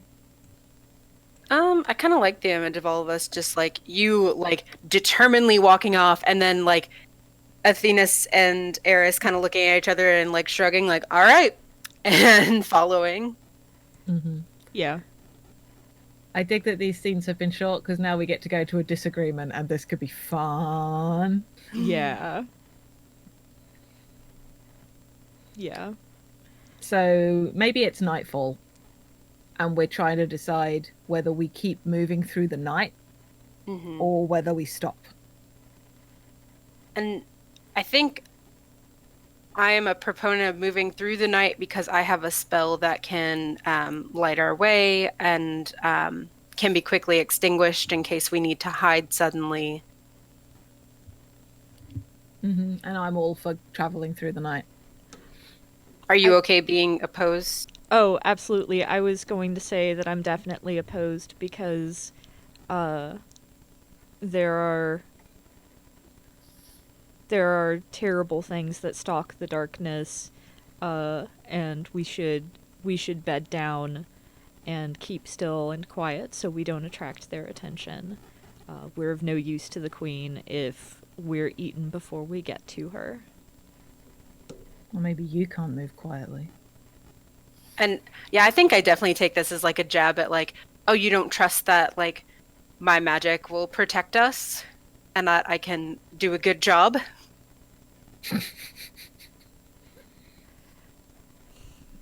Let me think how.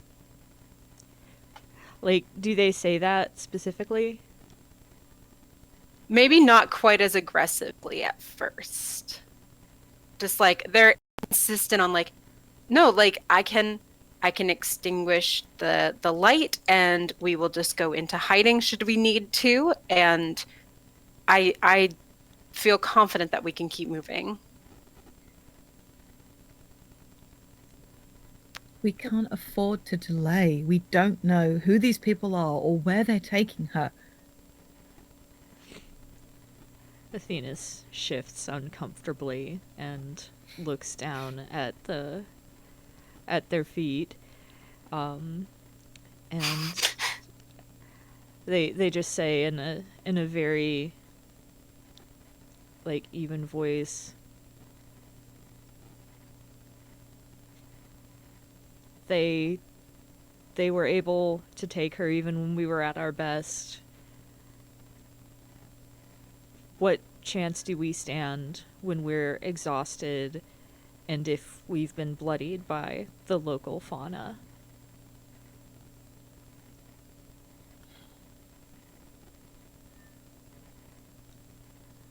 I think at that, Eris's worries about like what the fuck am I doing start to creep back up, and they start to look a little torn.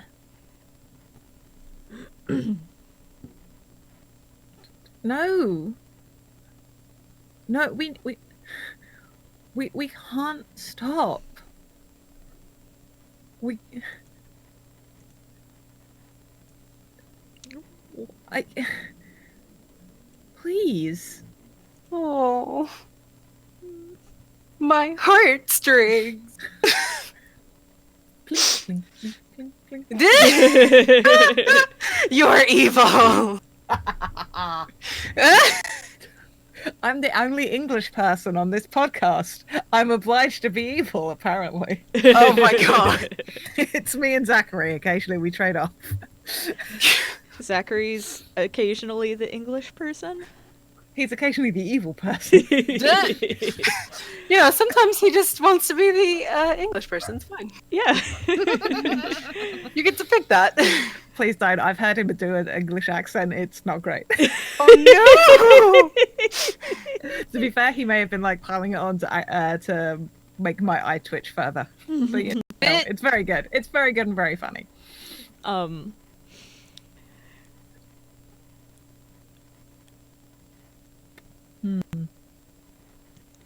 think Eris is looking back and forth between you, like hoping someone will be more powerful.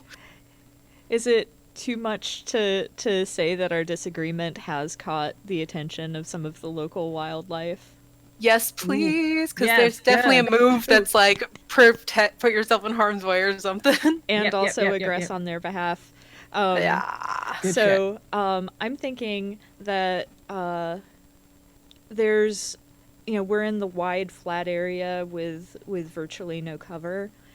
So you would think we would be able to see whatever it is coming from a mile away, except as dusk falls and the sun dips below the horizon, what you see not too far from us, sort of like dripping upward from like cracks in the parched earth, you see this dark substance that kind of like forms together and coalesces into the shape of something that's like a large cat. But if that cat had a bladed tail and like gnarled muscle instead of skin, and just a face that is primarily composed of teeth.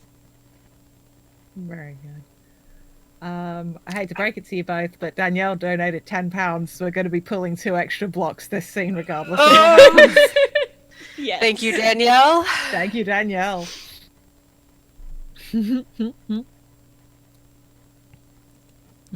This is good. Reminder, you too can make pulls on the tower for us. Well, not for us, but we will make pulls on your behalf if you donate $5. So 10 gets Danielle 2.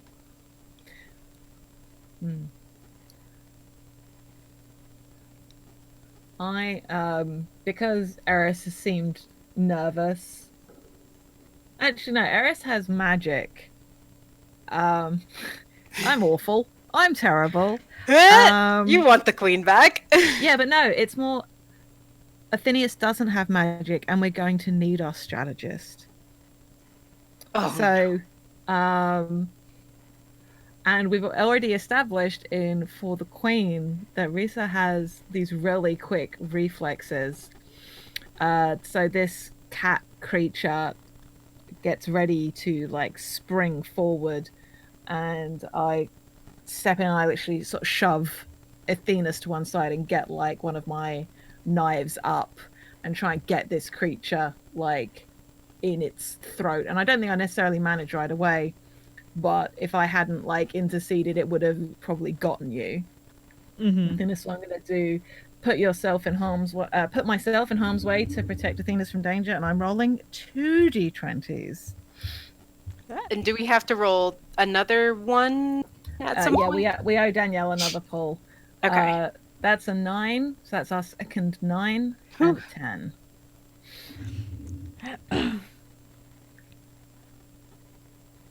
And now I'm basically like mostly pinned by this Andalite-tailed shadow cat with teeth. So, all I can think, and Anya, you're welcome to stop me if you've also got something. I do not, so please go ahead. So all I can think is Athena's didn't really have the wherewithal to like empty their pack before they got going, and their pack has a heavy book in it, and so they just pull out this heavy book and like smash it down on the cat's head, kind of like screaming indignantly the whole time. So I Bad have kitty.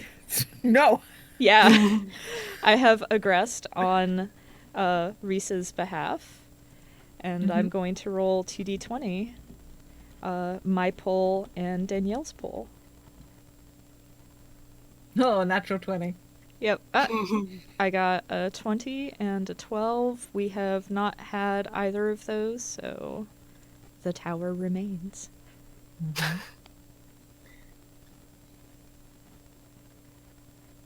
So I feel like we're able to maybe drive this creature off between us, right?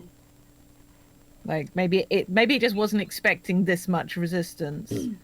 Right, like, fuck, I just wanted dinner. God. Yeah, wasn't expecting things with like claws and weapons of their own, Yeah. and like disperses back into the darkness, like just like a creature made of smoke almost, but like that dripping thing just sort of like, or maybe it's like a splash, like a slow motion splash, which just like and disappears back out. Yes. The question is, do we then agree to walk through the night, or do we stop? What is the that sort of resolved our disagreement? Do we keep walking? I feel like we keep walking because the less time we spend here, the better. All right. Scene 4, an unexpected complication. Whose turn is it to frame? I think Oh, Anya. gosh. Okay. So, we have decided to go through the night. Is that what I heard? Yeah. Okay. So, I think we're making our way through the night. This is a couple hours later. And I think the complication is that we just, like, we lose the trail. And so we're just, now we have to figure out where to go from here.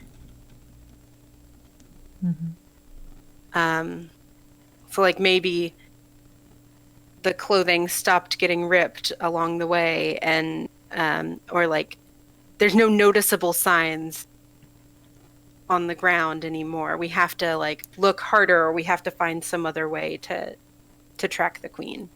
You know what it might have been? At least this is... So actually... actually, Athena's actually says this. I think maybe the queen herself was leaving us clues, and Oh. the kidnappers caught on. I imagine our path forward will be so much more difficult from here. Yes. I love that. So I guess the complication is that we now have to figure out how to find her.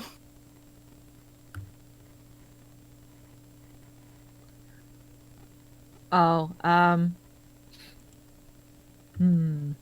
got it. I also just want to think there is the option to push the tower over.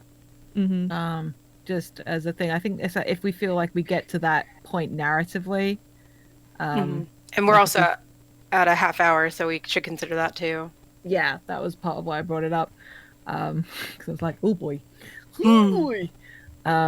I forget why somebody might choose to push the tower over, or whether they just feel like it's the moment where this relationship like crystallizes. Or if you've like reached the result you want to see and don't want to see it go any further, maybe. Yeah, sounds good. Okay. At that. Yep. Here we go. This is some good gay bullshit. I'm hearing that Risa reaches into their armor or into their clothes and pulls out a pendant necklace and sort of hands it gently to Eris. It's like, could you use this? And inside, because of course they would have access to it, there's a lock of the queen's hair. Of course. Of course. And a little small portrait in pencil that they did. It's like side-eyeing you, like, you just carry that around? Like, I think they look guilty enough that they're aware that if they got caught having this, it will look bad, but also there are already rumors about them and the queen. So, fuck it. So yeah. That's what they do. I'm sure there's some kind of like magical thing I can work with that to. Oh, you can scry super easy when you've got like a Yeah. part of a person. Oh God, does like a beam of light just show up like and we just need to like follow that beam? Like almost like a compass? Oh, what if it's on the pendant? It looks like it's open up and it's a circle, and this little lightning crackles on it, and it forms like a little lightning bolt, like the needle in a Aw. compass. Our lightning queen. Yee. I love it. All right.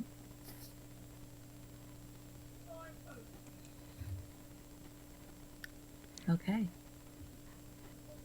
We didn't make any polls that one, did we? We didn't make any polls that one. Oh, How bad? dear. I mean, I'm trying to think if any of those sort of apply.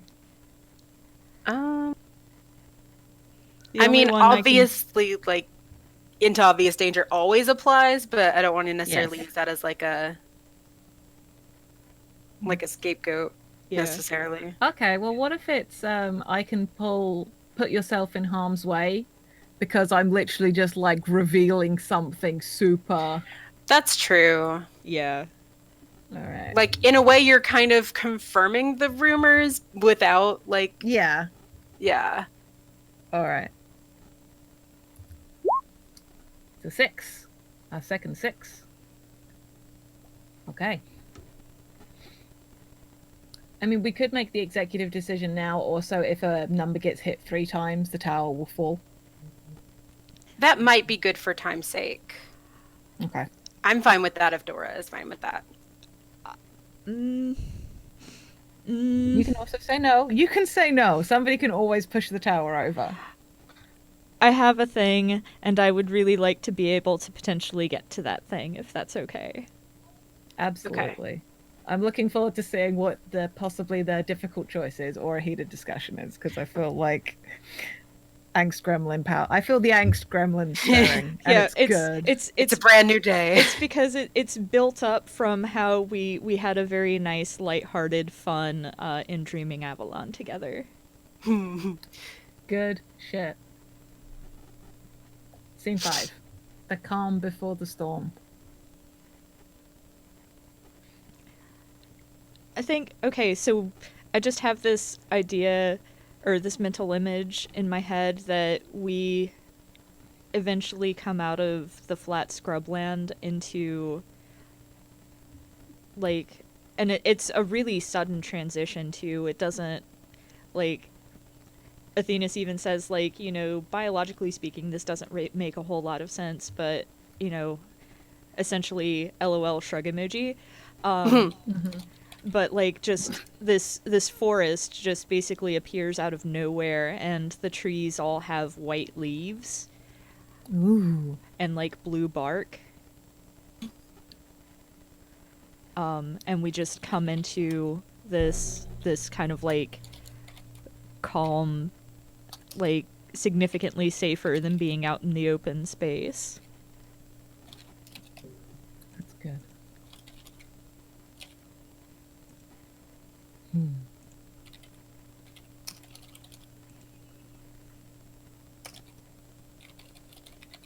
You said white leaves, blue bark. Yeah. Yeah. Is it still nighttime or is it dawn? Have we made it through the night? I'm fine with making it through the night. Dora, what does your thing depend on? Yeah, I'm fine with making it through the night as well. Okay. Yeah. Okay. So like the sun is breaking through the blue trees, and the and the way it the light is diffused, sorry, through the leaves. It's like almost like we're walking under a big cloud. Yeah. And the sky above us is empty, but we're under like a cloud right now. Oh, like this moment of serene Mm, where everything blows the fuck up. Maybe there's a little stream mm. that we find, so we can refill our water skins, and Athena's Yeah. maybe starts like rinsing some of the soot and dirt from their hands, and they gesture Risa over and like tear a piece of cloth off of their tunic and wet it down, and gesture for them to come closer. Yeah, I'll do it. And I'm going to use the move provide care or comfort as I start like wiping the blood away from the wound and like cleaning it a little bit, carefully to try not to start it up bleeding again. But I don't remember, did Eris have any wounds? I think I just got like maybe like knocked out, not necessarily injured. So I think I wasn't able to defend the queen because I like was just taken out of battle and like I was unconscious.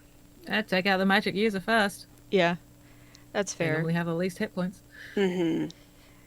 That's fair, but I think maybe they offer another strip of fabric and wet it down for oh yeah, like Eris too. they would definitely like take it and like maybe put it on their forehead. Like, oh, thanks. I rolled a 5 on my pull.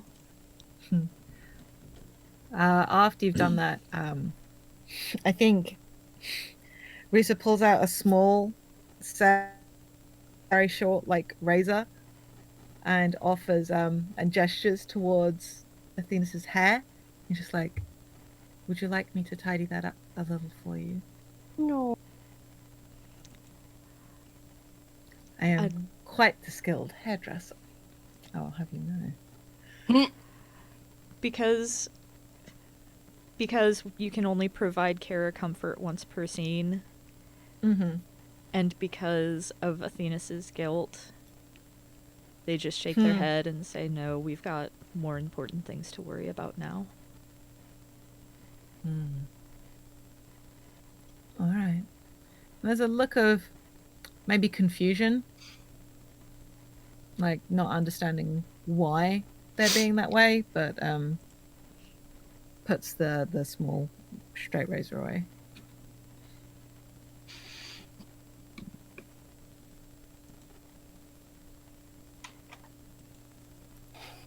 Okay.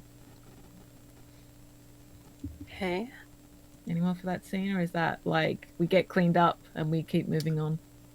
I think that's a nice calm scene. All right. And because next is a heated discussion. Yeah. Oh boy. Time to get angry. Is this like we've gotten close to the campsite for the people that took the queen? Like they're like over the next hill or whatever. And it's like, what do we do now? How do we approach this? Right, like we've been spending so much time thinking about like how to get Getting here, there. and now we're here. Now what? Yeah, like I assume most of your the weaponry's gone, because they would have taken those off us, while, like all the good explosives and stuff. Yeah, and like I specifically was doing like enchanting magic, so it's not like I can just cast fireball. Yeah.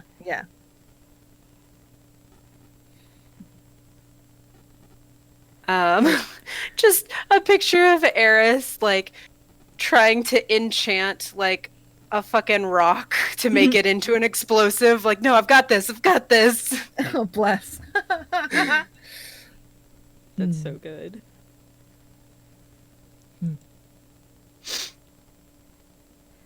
So it's like the three of them, like they're just like having this discussion, low words, just like We're far enough away to maybe not be immediately overheard, but we've gotten pretty as close as we dare at this point. Yeah. Yeah, I'm just kind of like trying my best to find, to determine how many people are likely to be in the encampment. Like, I knew it was going to happen, but that didn't mean I knew how or where. So I don't know how many people exactly there are. And it's just like we're outnumbered 3-1. I mean, we've been outnumbered our whole journey. That was when we had Her Majesty's sword with us. So what are you saying that we do? Or that we don't do? I'm not saying that we don't do anything. I'm just saying that we have to be very careful with our limited resources. And, it's obvious that, like, Athenas has switched into strategist mode, that they're talking about people as resources. Yeah, I don't think that's lost on on Risa. Yeah.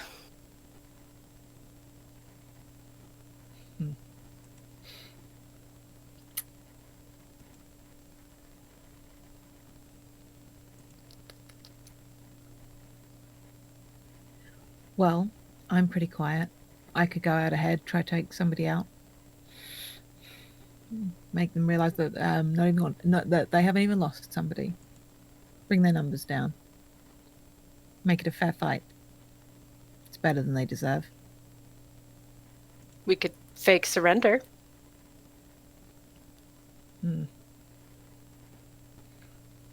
if we got anything that they want, I mean, if they wanted us, they could have taken us with them, right?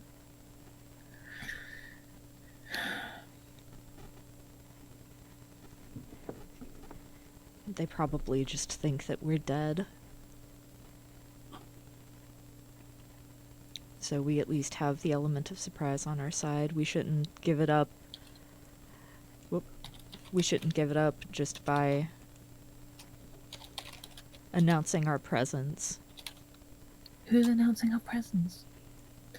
Just like pull a knife out from my belt and like, slang it into the floor. Shit. Just like pull it out again.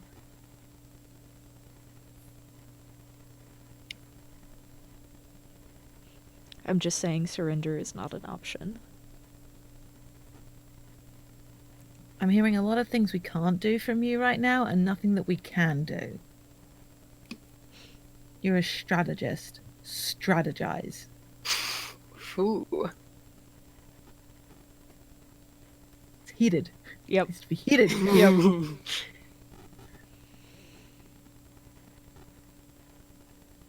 I'm trying to think how they respond to that. Fair.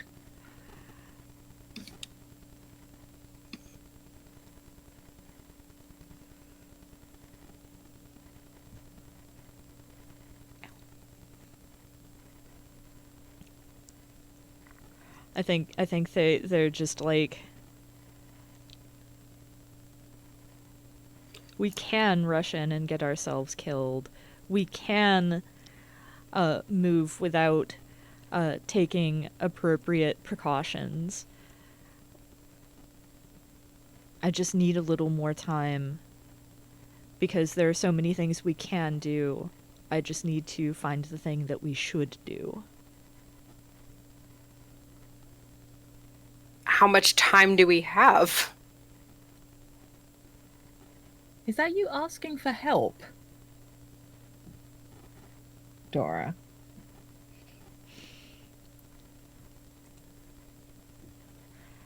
I was saying give me more time. Okay, yeah, since that can be used once per game per character and I'm not just like taking it from somebody, then yes. No. All right. Yeah, so Come on, do 20. 15. That's a new one. Yep. 15. Okay.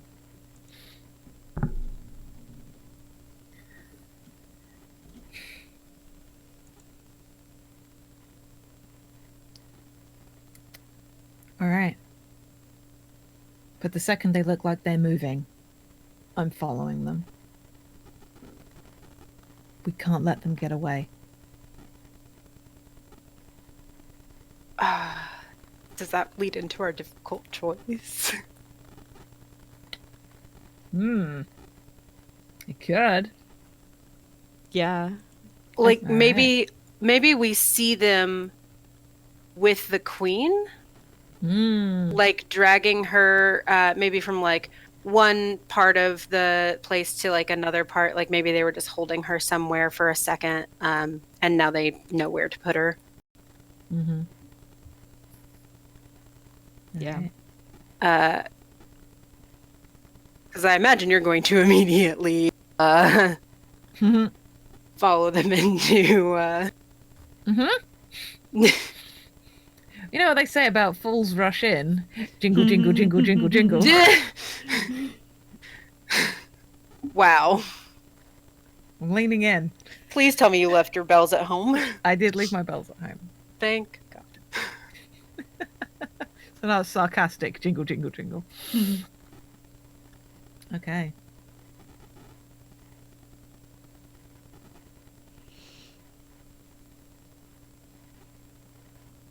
Oh, we have to do it. We have to do it now. Whatever it is we're doing it now. I think for a second, Eris is like, "What? Like, oh." Like, God damn it! I didn't want to have to think about this so soon.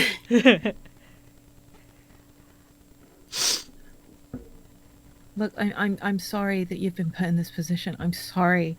I know this hasn't been easy for you for so many reasons, but you're here. You're a part of this.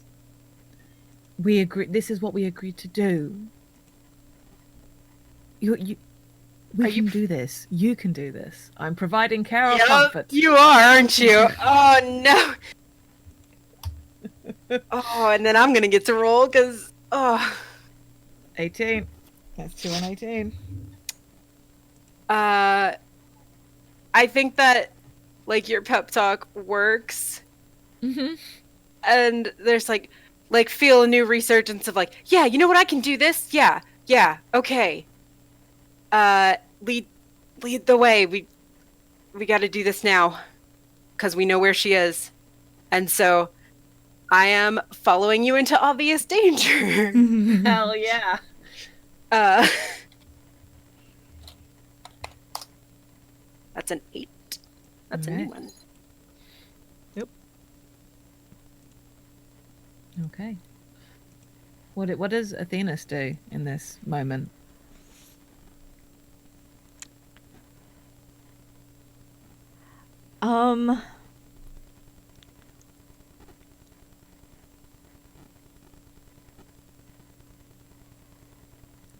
I mean,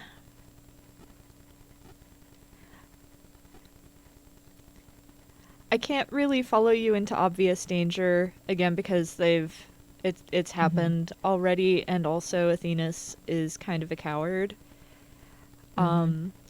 So I think what they're going to do is they're going to kind of like split off from the two of you for the moment. And Ooh, okay. like try to find the person that they originally made the deal with. Oh. Because there's something that I want to have happen next scene, and All right. so It's a good opportunity for it. Okay. Scene 7 wrapped. Scene 8. Goodbye, maybe forever. Our final scene. Whew.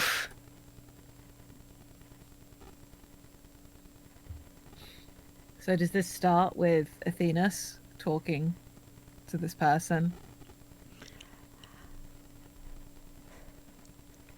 I think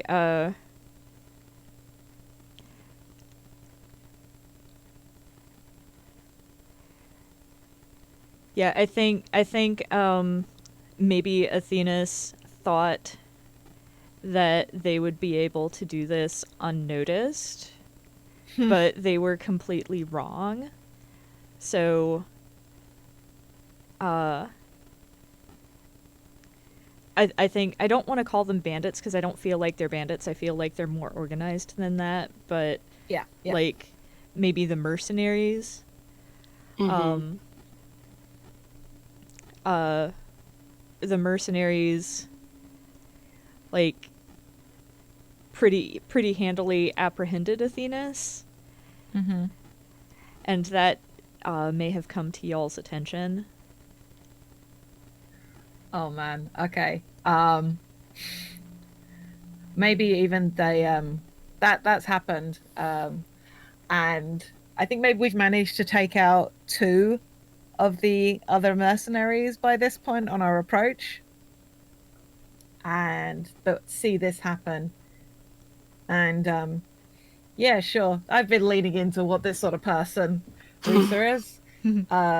Says to Eric, just like, get to the queen while they're distracted, and steps out of the shadows, pulls Ugh. like two knives out, and I'm going to be aggressing on people's behalf, and just like in a sort of a sing-song voice, like twirls a knife round one hand, just like, that's our strategist. You didn't ask. Oh no. I will roll the d20. That's a 10.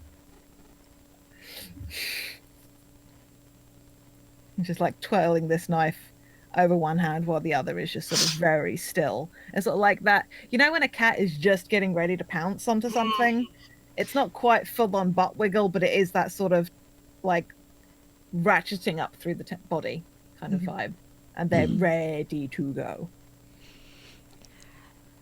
So I think Athena's doesn't notice Risa or Eris because they are too busy pleading with the mercenary leader and saying, I was wrong, you can still keep your payment, just let her go. I was mistaken, this was a mistake. Just let her go and we'll be on our way. I almost said, I'll still give you 5 stars on Fantasy Yelp. Get. Oh. Oh, Dora. It's too bad we can't have an episode name. So I am admitting that I am wrong. Mm-hmm. And that is a 3. All right. Do we want to do the 3 or do we want to stick with 5? I mean, that's a good moment to have the tower collapse. Yeah, I was honestly Narratively thinking speaking. about knocking it over at that point. Hell yes. Ending the game. If the tower falls, the tower may fall during a pull or it may fall because someone pushed it over. In either case, regular play stops immediately. The player who last touched the tower, which is Dora, then describes their character making a monumental display of loyalty for the other characters. This could mean anything as long as it undeniably demonstrates the depth of feeling that character has. Maybe a fervent promise, an impassioned speech, a reckless dive to save the other, or a quiet meeting of eyes. Choose whichever feels most dramatically appropriate. Once the player has fully narrated the moment, tally up the number of loyalty points you and your partner earned, and then tell an epilogue together using where your score lands on the epilogue chart below. How does the external conflict resolve? What sacrifices do you make for each other? I'm not sure what loyalty points are. Is that the number of things we pulled? Yep. I've been keeping tally. Sweet. It ain't great, folks. We've got 10. Oh, no. Oh dear. Wow. But Hold on. Where is that? I have it in the doc. Oh no. It's bad, friends. It's bad. Yeah.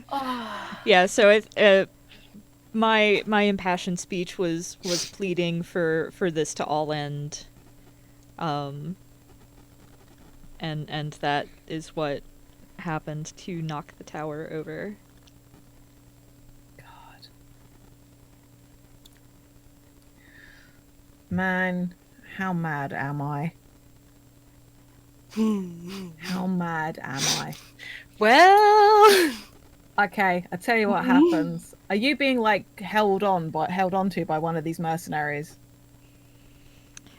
Athenas. Yes, I think so. All right, and then I did my thing, and the mercenary leader, band leader, like pulls you in front of him.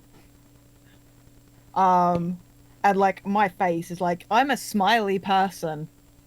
I ain't smiling now. And I throw my knife and I slice off the side of Athenas's ear, and it buries the knife gets buried in the face of the merchant leader, the mercenary leader's face, like in the eye. Oof. That's as much of a description as I'm going to give, as per our veils. Mm-hmm. And he just like hits the deck. Outnumbered my ass. And Explosion in the background. Yeah. For 10 loyalty points, the epilogue prompt is buckling supports relationships crack under strain. Oh. We aren't going home, friends. Nope.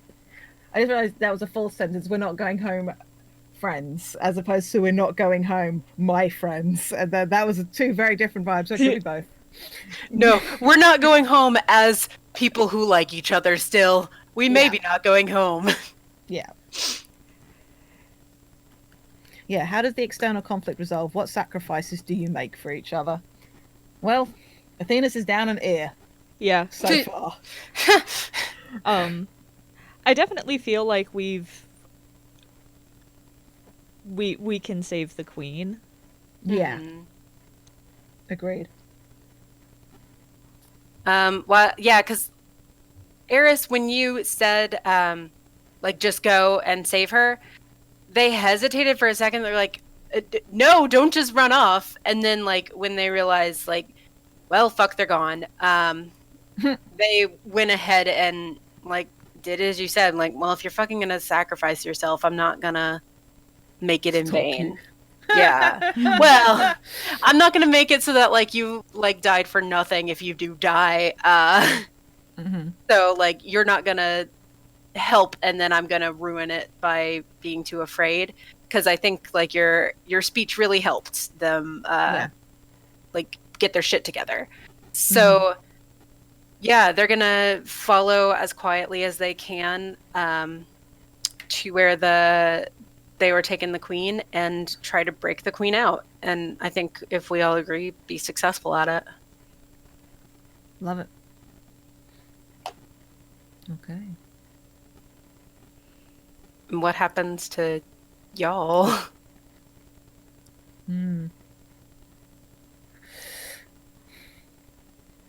I feel like how angsty do we want to make this in the final closing minutes of session 7?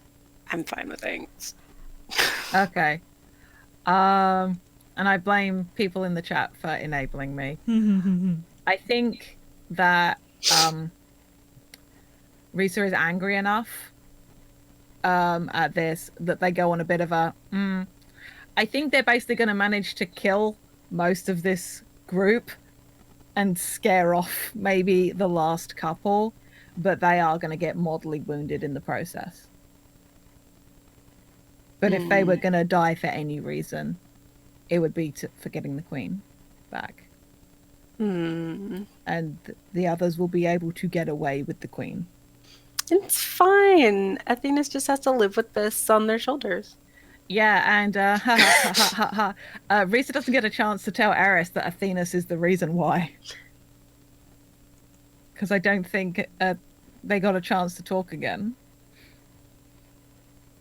So, yeah.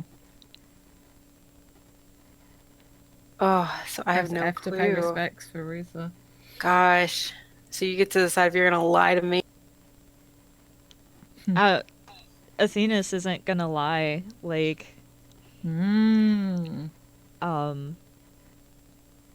they're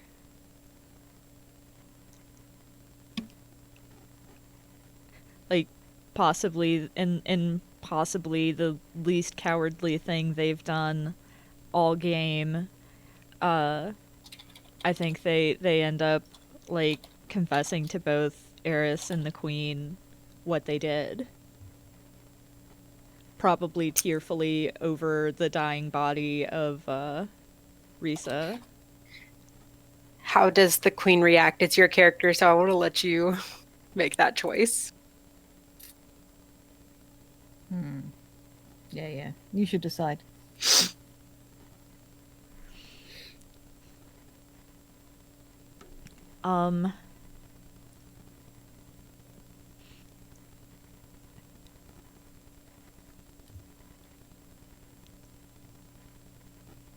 Jade. Yeah. This isn't about what Risa thought. This is about what Jade thinks. Okay. Did the Queen reciprocate Risa's feelings? Oh, man. I want to say yes. Okay. One, because I'm an angst gremlin, but two, I like the narrative parallels of two people loving each other, but being... It's star-crossed is what it is. Yeah. Shout out to star-crossed. But knew that she wasn't going to be able to act on it any more than... Because, like, she was in such a position of power, it could never be fair. Not while she was queen, and she wasn't going to be able to stop being queen. Mm-hmm. So, I think yes.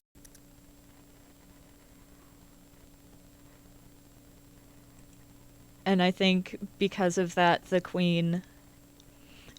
The one time Risa sees the Queen shed her station is when she's overcome with rage at the fact that, you know, the fact that Athena's has gotten her favored one killed, and one of the last things Risa sees is the Queen, the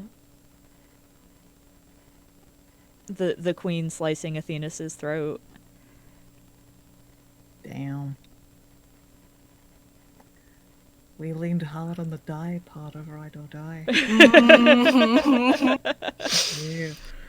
That's good, though. Do you want to give a little epilogue for Eris, or do we leave it there on that visual? Yeah, I think so. I mean, it can be assumed that Eris is gonna go home with the queen. This is the only life they've known. Mm-hmm.